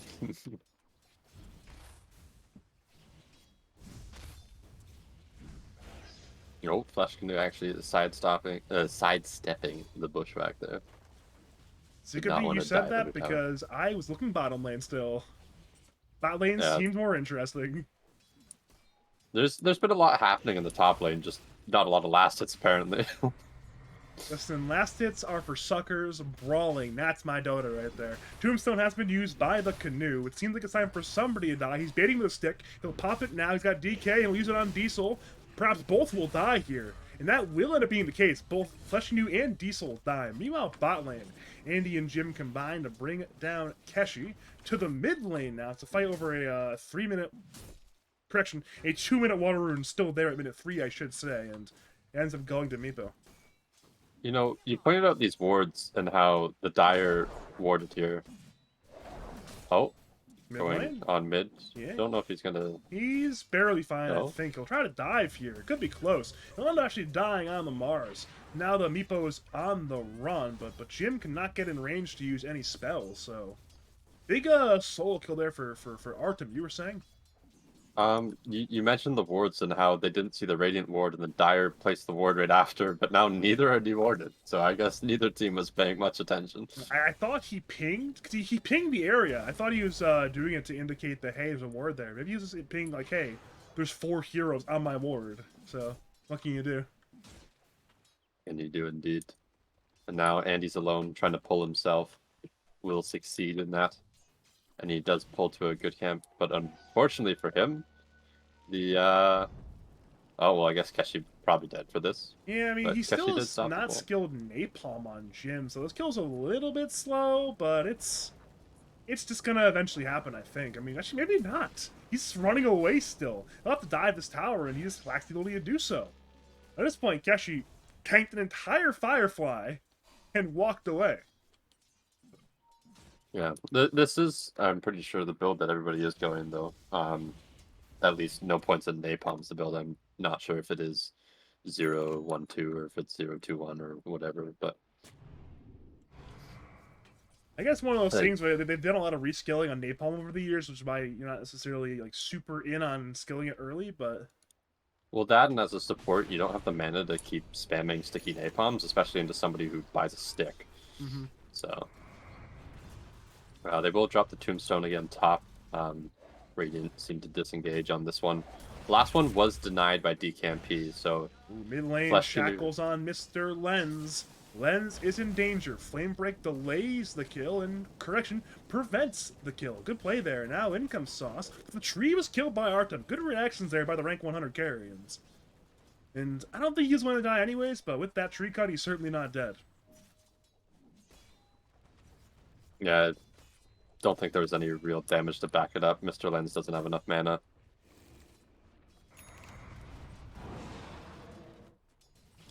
Last hit and deny-wise, it looks like Webby's making his way back into the game here from a little bit of a rough start. Just on the first couple waves. Seems like Diesel's also trying to recover. You know, the melee big damage hitters allowing him to get a lot of denies, but due to creep aggro and other pulls, DKMP seeming to get a lot of denies as well.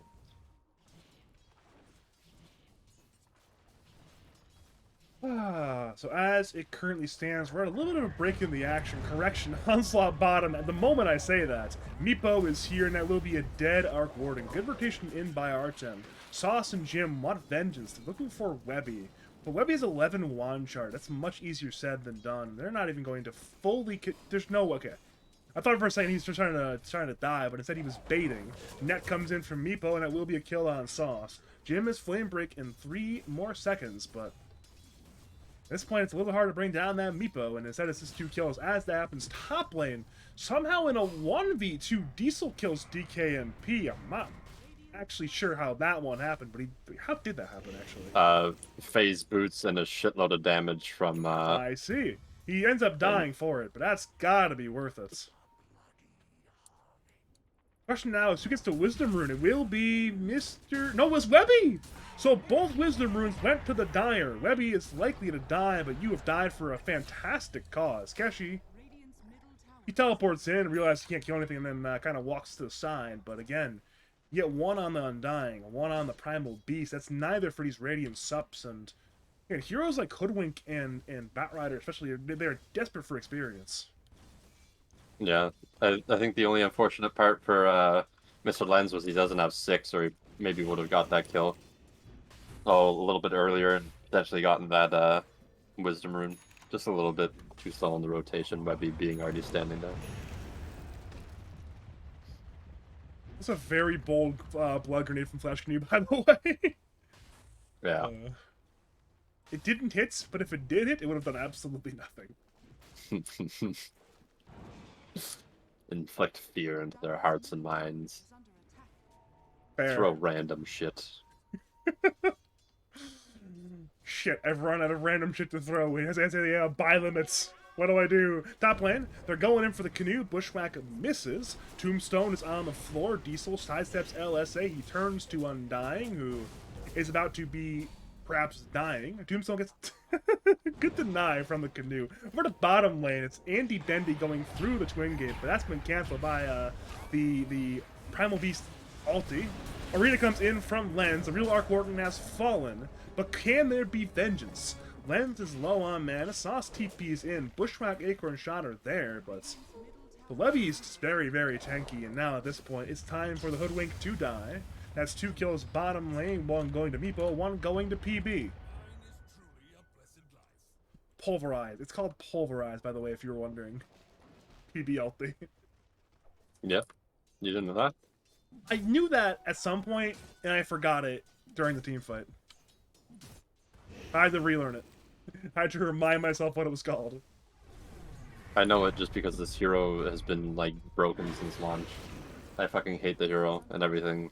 Yeah, so does... Just everything about it. So did most Dota players. You're the first person to rant about PB. Oh. Top lane, Flash News diving to kill Diesel. It's like, you know what? I'm gonna use my spells. I don't need Tombstone. Sure, maybe I'm dead at the hands of the Radiant supports, but that's probably a material win. It's certainly a morale win. He gets his health and mana reset. Ideal situation dying there. Yeah. Mid T1 tower gets brought down by Meepo. Bot T1 tower is also under attack, and in neither of those towers required Shaman Ward, so potentially they can always parlay that into a 3rd tower at some point soon. No. I mean, this is why I hate Primal Beast, right? Like, you did really good against him in lane, and now he's just 3rd in net worth taking your tower, and you can't do anything about him. Well, You can just, like, solo kill your mid laner. Yeah, he does do that sometimes. Very fair and balanced hero. Even though they've nerfed him like 12 times, he can still do all that stuff. After killing Flesh Canoe, though, it seems like Dire want to avenge their Undying. The wards are dropped. Arena is the return spell. Diesel is low. In comes Meepo. Bushwhack delays that kill, but it's still a kill for Meepo. Onslaught forward, misses entirely, but with the trample, look to run down Sauce and Lens. Lens has Spear in 1, but as that stands, Pulverize will bring down Sauce. Double kill for the Meepo. Flame Break disrupts the Dire attack, but it's still the win there for the side of whatever. Yeah, and they do drop wards near the tower, so they won't have them for the enemy tower, but I don't think it's going to matter. You know, Pulverize off cooldown very soon. They don't really have long cooldowns they have to worry about. You know, it's funny, after last game, they're, alright, this tower must die. Like, this T1 tower single-handedly won the game for semi-aquatic soldiers last game, so this game, they're making sure it's dead. Yeah. We're seeing multiple fights break out, one mid, wait, why did I look mid? More importantly, top. Jim is looking to run down Webby. Pulverize will cancel Lasso for now. Lasso has now been used, keeping the PB in place. Mars backs him up, onslaught away. There's 2 stacks of napalm on him, now 3 stacks of napalm. But in comes DKP and catches from the west side. Spear knocks away Webby, but yeah, Webby's still fine. Laguna Blade brings down Lens in return. It's only 1 kill in the fight. Hex from Shaman finds the Hoodwink. Sauce is shackled on up and will get brought down. 1 kill for the Undying in the team fight. And again, that's tower top brought down and 2 kills to join it. And might even see a 3rd kill because Jim's looking to creep cut. Problem is he has 2 dire defenders running at him right now. And he has no TP, so it should be interesting to see where he goes. I think Lena's going to stop chasing him, but doesn't look like Teshi is. Do they know he doesn't have TP? I mean, they could have checked, but did they check? That was unfortunate for Jim. He did not make it onto the high ground. Yeah, that's gonna get him killed. He was probably going to get killed anyways, but it made the Dire's job a hell of a lot easier. And good TP away by Andy just in time. Meeple and Undying had blood in their eyes and blood also in their heart because that's how a circulatory system works. But they could not find the Arc Warden. Yeah. Unfortunate part for Radiant is that was a Meepo looking to gank him, so he was farming the entire time that he was going for a gank. Cool hero. Yeah. Fun and balanced heroes on the Dire right now. Yeah. We could just rename the cast to Badger and Artorius complain about fair and balanced heroes. Put some quotes around fair and quotes around balanced. You want to know what they need? They need a skill shot that pulls the enemy towards them. That takes some skill. That's a balanced hero.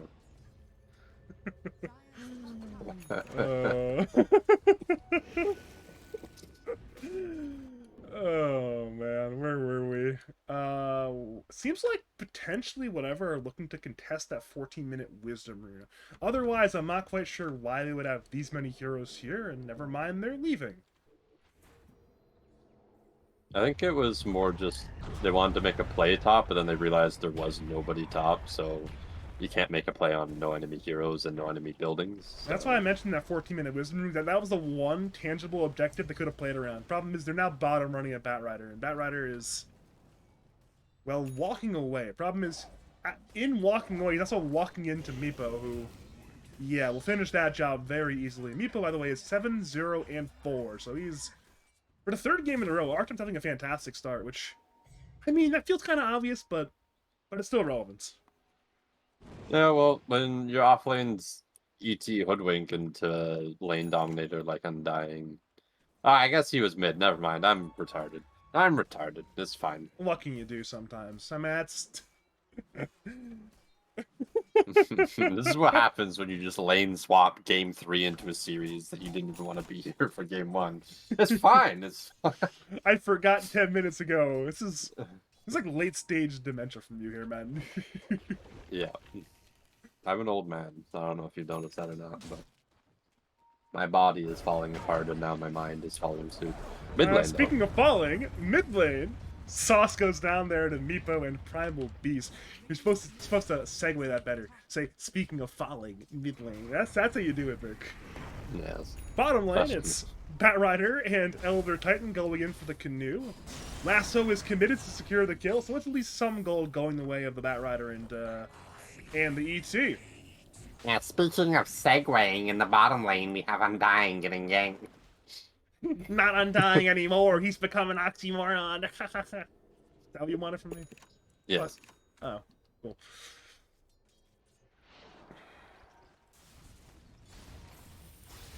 Alright, so Meepo has found another kill to add to his farm rotation. That kill is Elder Titan. He's not quite dead yet, but I don't see an angle out. Yeah, no. Webby came. Just the kill had been secured anyways, but Webby wanted to be involved. He said, you know what? This sounds like fun. I'll get the assist goal. He got the kill goal instead of that, but it's fine. It's still a dead ET. Yes. He came, he saw, he came again. I mean, what? Thank you. Thank you, Kumicus. But we will end up seeing Meepo look for more.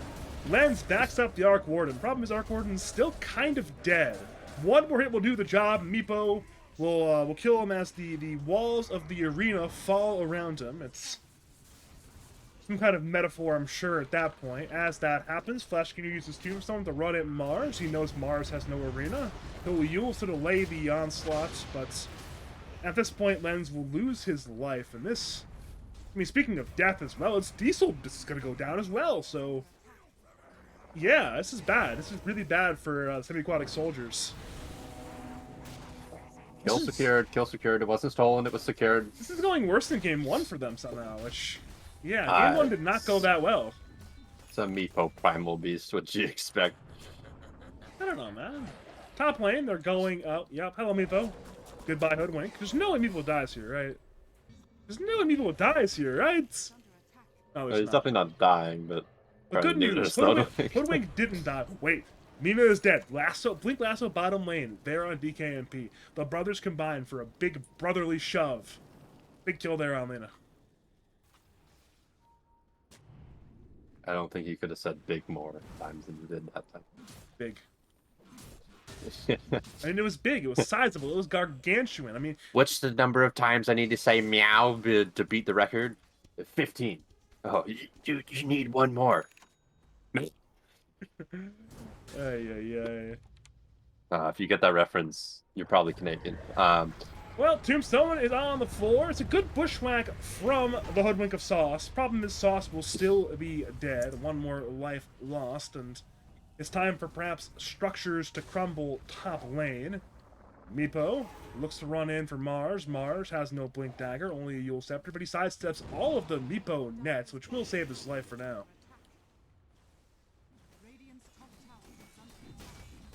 When can you skill up Divided We Stand? I know the first one's level 4, but I don't know any of the other times. Maybe is it actually just like normal levels now? Like 6, 12, 18 actually? No, because the first one's definitely level 4. Here, let me check this. Go Google that one. As that happens, Jim's TP has been cancelled and Laguna Blade kills him. It's a nice kill there for DKMP. A little more money had the way of whatever. It's a 7,000 net worth lead at 18. Mid lane again, one more net miss, but the second net hits, meaning that Sauce is in a lot of danger. Flash Canoe backs up Meepo, but the arena delays the death on Hoodwink. Flash Canoe still wants the kill. It's got DK to finish it, but as it stands, this fight, never mind, it's still absolutely disastrous. ET is forced to fight. He will lose that fight. Len spears away Undying. Meepo blinks in. He's got one net. Yule's, again, has one Meepo disrupted, but with 2 more Meepos, there's 2 more nets, and that will be another kill for Flesh Canoe. He's got 8 kills, by the way, and yeah, it's a 3 for 0. Dude, they're all kill secures. I'm not stealing anything. They're not your kills. I did all the work for them. Sounds a lot like Flesh Canoe. Alright, what's the status on Meepo ulti levels? So what do you need to skill it? Wait, Lena's being gone on. Lasso was used. Lena actually dies. Another kill. Alright, what's the Meepo report? 4, 11, and 18. 4, 11. That's even the nerf. Move it to 6, 12, 18. Problem solved. Yeah, it would definitely ruin his laning stage a little bit. You say, oh, it's trying to consistency, you know? All the other friendos, they get it at 6, 12, 18. Why does people think he's special? And right now, I guess he is special, because he's killing Batrider again, so... Wait, Batrider gets away from one net, he blinks and TPs, and it will work. Okay, cool.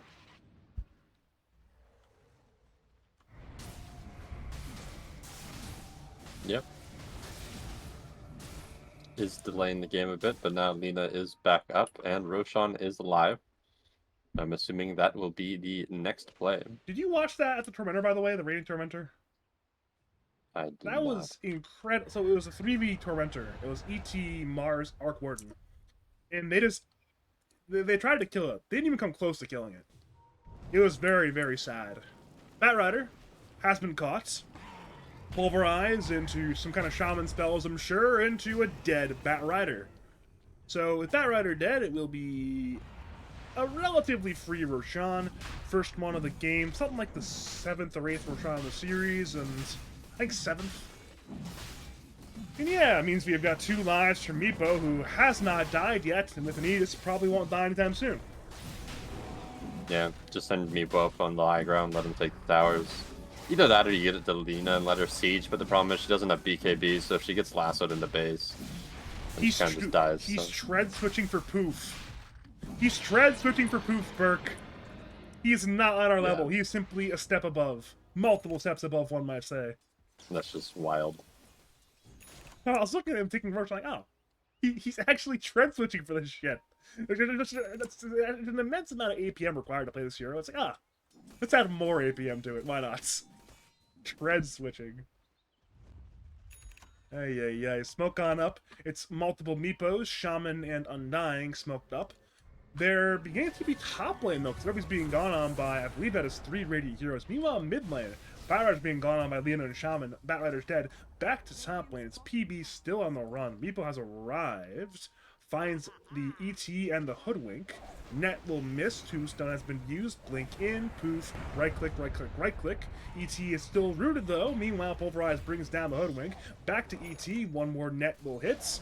And that'll be another kill for the Meepo. This time Undying could not steal it. And as all that happens, Lens gets brought down by Shaman and Lena in the river. So that's 4 kills for nothing but cooldowns and mana. And this game is really, really sad for the semi-aquatic soldiers. Yeah, they kind of just got choked out of their map. Like, I don't think Arborn ever got a chance to farm the jungle because just all 3 towers were dead by like 10 minutes. There's that no safe space for him to farm. I think the top one might have survived until like minute 11, but again, it's not good. Yeah, like even when Arc Warden, like Andy tried to farm bottom, and he had Mr. Lens standing right beside him, and Meepo came and ganked him, and even Mr. Lens couldn't keep him alive with an arena. Like it was just rough start. All right, Meepo has dug, tanks ET ulti anyways, becomes a mega Meepo, misses net, and then walks away. Okay, cool stuff. Though, luckily for the semi-aquatic soldiers, they have not lost the top racks. Top racks are still alive. A little bit damaged, but you could probably return for store credits, though, if you really wanted to. Yeah, I feel like this has happened in game 1 and 3, where Diesel on his offlane has just been less farmed than Flesh or another support. Like he's kind of just been delegated to like almost like a pseudo support role. But this time Jim wasn't jungling, so he's not built like a core. So instead of having 3 cores, you have 2 cores, and well, 3 is not good. You want at least well, not 3. You want 3, not 2. I can't count again, but it's fine. I'm a little bit flustered. This game is an absolute beatdown. Absolute beatdown. I mean, Lens will escape. He'll TP away, but oh me, oh my, this is not good for our friends on the Radiant side here. Yeah, it's never good when your mid laner's running from a solo and dying. That's not ideal. Even though he uses Tombstone, he still gets to farm the wave. He doesn't care if he catches you or not. Mm-hmm. Looks like on the ward, Hoodwink has been spotted, and now Hoodwink is dead. On the ward, and now he's off the ward because he's dead. Meepo is just being a Meepo, walking on around, getting ready to play some more Meepo Dota, and yeah, he'll go in, blinking mid lane for ET. ET will try to stomp in time, and it will work. Problem is, Meepo is now a Mega Meepo, and still has 2 lives, and still has a Hex, so I don't think he cares. As that happens, Lena and Shaman once again combined. It's time to bring down Batrider top lane. Back to the mid lane. Meepo is just chilling. Having a grand old time right now. Man, how does a ward expire right there for Dire? That should never happen. Yeah. Well, Tombstone on the floor. ET Splitter has been used. Arena and Spear on top of that one. Batrider buys that. It's the all-in play. If Radiant loses this fight, it will be 2 Gs in the chat. Lasso on Webby. Diesel to fall. Meepo's still running forward with 2 lives at his disposal. Lens looks to spear back the Primal Beast. It misses it. Shackles on Hoodwink. Hoodwink will get brought down by DKMP. 2 more dead. The racks are crumbling. Range racks down. Melee racks down. Fleshnew force-staffs himself in for a DK, then walks away. That is emblematic of the game state, if nothing else. And we are back to buildings under siege. Edith expires in 13 more seconds. Flame break back. If somehow, someway they can get Meepo at the right time, this could pay off. Aegis again expires in 5. He'll blink away, but well, blink in by Jim, but he's hexed on up. Aegis expires. It is no heal for Meepo. He's only half HP. Problem is, they still can't kill a half HP Meepo potentially. DKMP will be KB. Laguna Blading, I don't entirely know what at this point. Webby is dead. Fleshnew is now on the run. Speared back. Sharpshooters on the way. It'll end up missing. So it's 3 kills for semi-aquatic soldiers, but the 2 important heroes did not die. Yeah, they came very close to bringing down Meepo in the first life, but just unfortunately walked away on like 2 HP away from the Elder Titan. Then the Arc Warden brought him low with some Maelstrom procs, and he walked that Meepo away, and he still had 2 full health Meepos just sitting on the high ground. Lincoln, bottom lane by Meepo. Hex on Mars. Mars? He's actually kind of tanky. He'll pop the arena, use the rebuke. Meepo has Doug. But he's alone, and they know where he is. They're literally going to fight 4v1. They have to kill Meepo, and they do. That's a massive quantity of gold. Head the way of our friend Andy Bendy. And I think Jim's all chat lands appropriate. Life just got interesting. This game is suddenly a lot more playable. Yeah, that's Meepo dead for 60 seconds. They can finally do something on the map if they want, and Andy just became #1 net worth for getting the massive streak on Meepo. Yeah, it turns out comeback gold is powerful. Yeah. Comeback gold is, I mean, again, I was not like Arc Warden was that poor before that, but that little influx of gold certainly helped.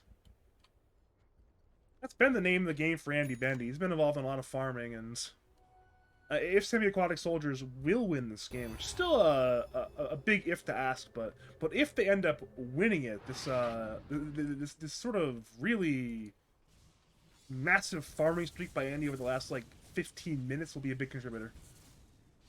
Alright, hear me out. The new best carry in the game is Shadow Shaman. You have the floor. Sell it. Alright, you rush a Bloodthorn and you shard, and you Bloodthorn somebody, and then shackle them, and your wards do a shitload of damage to them. Yeah, that's a really dumb idea. Just sounds like Visage, but with extra steps and 10 times worse. Yeah, that's... Yeah, it really does. By the way, Jim... There's no way he lives here, right? Yeah, there's no way he lives here. Oh, yeah. I mean, he wanted the courier kill. Wanted to cut some waves. Ended up being rewarded by the game, despite not being there. For Tormentor, he gets a free shard, which... I'm actually not sure it's that good with his build, but he has it anyways. Bottom lane, the Arc Warden clone is under attack. They'll attempt to kill it for the gold bounty. Nets keep him in place, and that will be... Never mind, never kill the Nets. So no gold bounty head the way of whatever. They say, whatever, we don't need the gold, we're rich anyways. Yes, amazing segue. Well, That was the Paul Blart of segue Malcops. Listen, Paul Blart, he's an iconic part of American culture of, what is that, like 2010? I don't even know when the movie came out, but Paul Blart Mall Cop is iconic. Wild. They even got Paul Blart to play Sean Payton in a biopic, so that's something. Or sorry, Kevin James, my bad. I forgot it's actually... The fact that Paul Blart is more iconic than the actual actor's name is all I have to say about that one.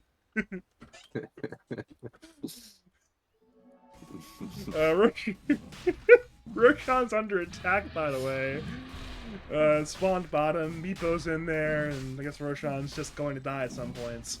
Radiant are well aware thanks to the roller, and well, they're not really in a position to contest that for about 4 different reasons, so it's a free Roshan for Artem.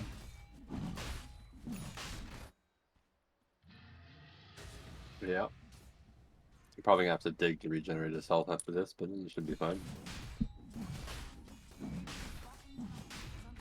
feel like DKMB is gonna like go top here in a second and try and like flush out Mars and just die to like 3 heroes. Oh, never mind. He's gonna go after Jim. Might catch him. He's been on Will Jim catch duty him. for the last long while. Laguna Blade hits, and that's Jim removed. And this is, I think DKMP knows that this is a style of Dota that Jim wants to play down like this, and he's reading it out well. Yeah. He's just flushing him out. He has the tier 1 bots. Plenty of movement speed. Can just kill him, clear him, and just lets his team play wherever. I think if Meepo didn't die, he probably would have had tier 2 bots and not bothered to go for the Satanic, but I feel like after the Meepo death and how much gold they fed them, they're probably a little bit scared to just kind of go for the tier 2 bots to flush them out and instead going back for the Satanic. Yeah. Sauce. Oh no, I'm not. I think he chose that engagements. It did not work out for him. It did not at all. Back to the base we go. Meepo leads the way. Arc Warden's clone defends. Meepo has become a Mega Meepo. Blink Spear misses from Lens. He's shackled by Keshi. Lasso comes in, finding Primal Beast. The Mars falls. He's got buyback. As a Blink, they both will use it. Webby is 1/3 HP. Lena stands her ground, gets forced away by, I believe, her own Hurricane Pike. So, again, that's a relatively low committal situation there for whatever. And they get 2 buybacks and some tower damage. Yeah, Lens went for a spear back, missed, and then got hexed into shackled and didn't press BKB. It was kind of just a bit of a misstep there. Cost them buyback. Now they're going to be a little bit delayed on their shard now. Especially into a hero like Meepo, having an extra little target is a little bit nice there. You know, it's could be useful to potentially catch 2 units instead of 1 unit. Yeah, which is ideal against the Meepo. At this point, again, we are in the rough game state for semi-aquatic soldiers. They see Meepo, by the way, on the Arc Warden clone. He'll break Meepo, then head to Flesh New, pops the Guardian Greaves. Meepo, again, is looking for the angle. Patiently trying to find something. He'll end up blinking away from the Spark Wraith. At this point, wait, Lasso finds Undying. He's not where he wants to be. He'll push down to the low ground. Flesh Canoe will end up actually not even dying. It'll be Jim that dies instead. And he tips. Oh no. It was a little rough for... Jim is not happy with that one. He's at like stage 3 tilt after that one. Probably even more because his BKB had 1 second CD. Oh no. Bloodthorn from the Arc Warden clone. Correction, Orchid from the Arc Warden clone is there to go on Webby. Webby nearly dies to Sharpshooter, but it's not a kill. And now Leona's being zoned away. So despite this overwhelming lead, this Arc Warden stuff is a little bit overbearing. It's kind of hard to deal with right now. Yeah, they either need to go when this clone dies, which, yeah, it appears that is what Artem plans to do. He's got clone again in 18. Artem's trying to use that time to get at least a T3 tower.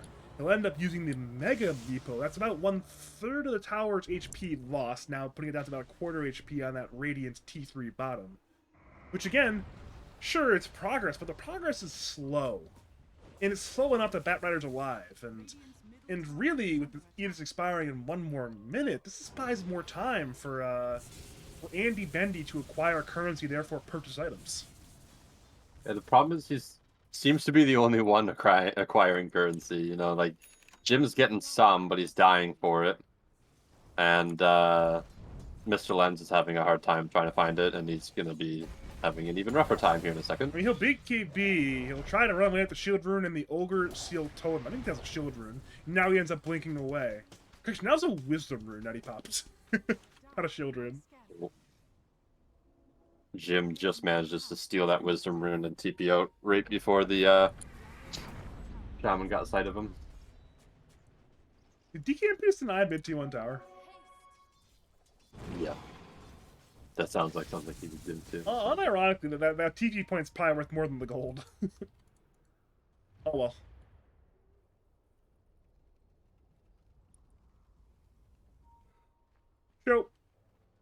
Okay, does it matter that everybody who's not called Andy is not acquiring currency? I don't think it does. I think it's all on Andy Bandy this game. I think it definitely matters less, but it still matters a little bit, and he might Uh-oh. get found They here. found the only hero that matters.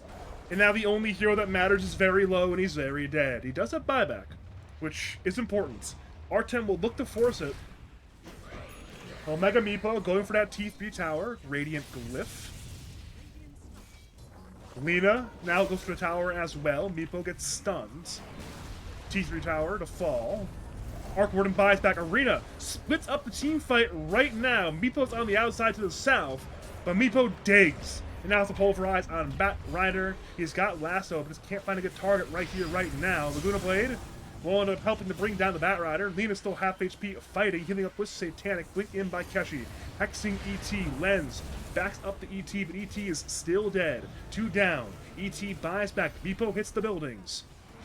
Evo Beast is half HP and dropping, but they cannot finish the kill. Again, more good Dire Force stats. Diesel jumps in with the Aghanims on ET, looking for a Meepo kill. Meepo's dumping again, he digs! But the other Meepo did not dig. That will be a death on Artem. And now, Meepo buys back. He wants to end the game right here, right now, knowing that Arc Warden does not have buyback. Sauce is low.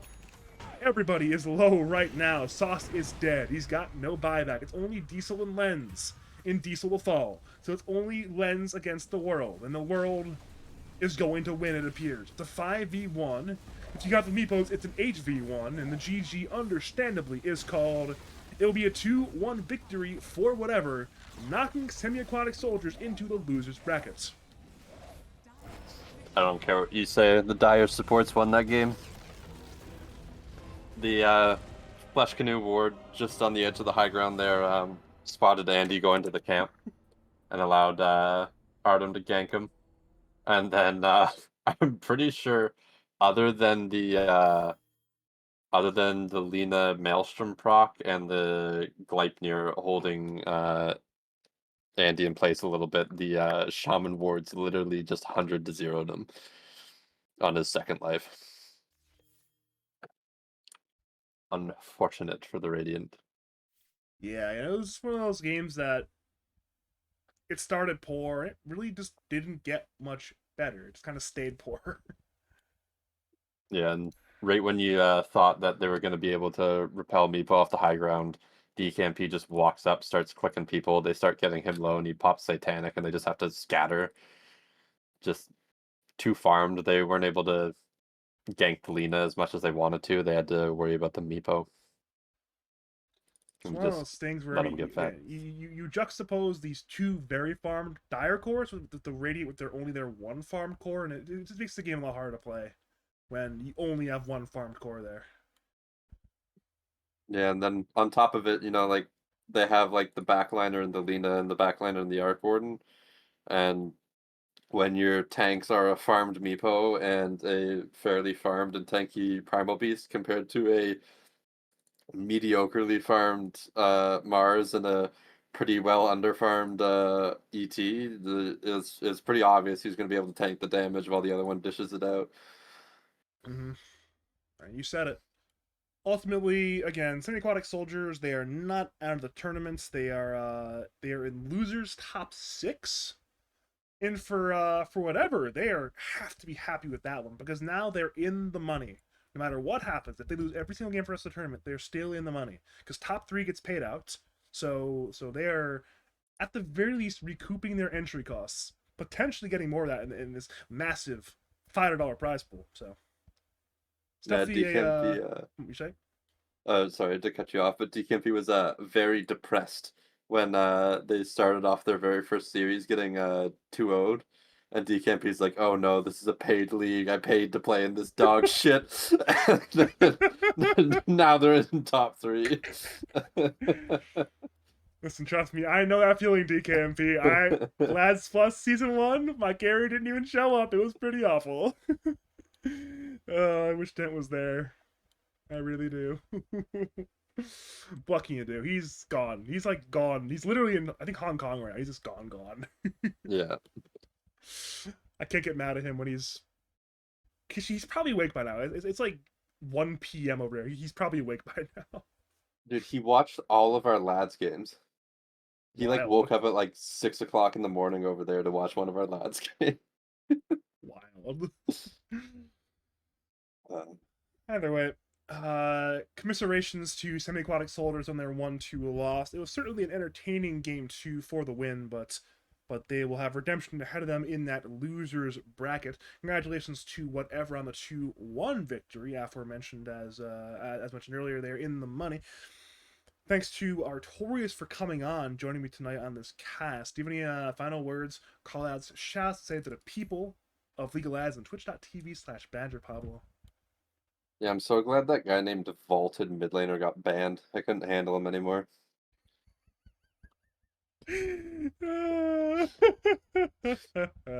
You're funny. Either way, though, thanks to the viewers for tuning on in. Thanks in particular to Sniper for subscribing. Really appreciate that one. I'll be back in. When will I be back? I'll be back Sunday night for some Lads playoffs. Schizo's in Ohio taking on Bird Up. I believe I will be joined by Logical for that series. So that'll be a grand old time. Either way, though, to the viewers, again, as I mentioned, thank you for watching. And as always, have a great night.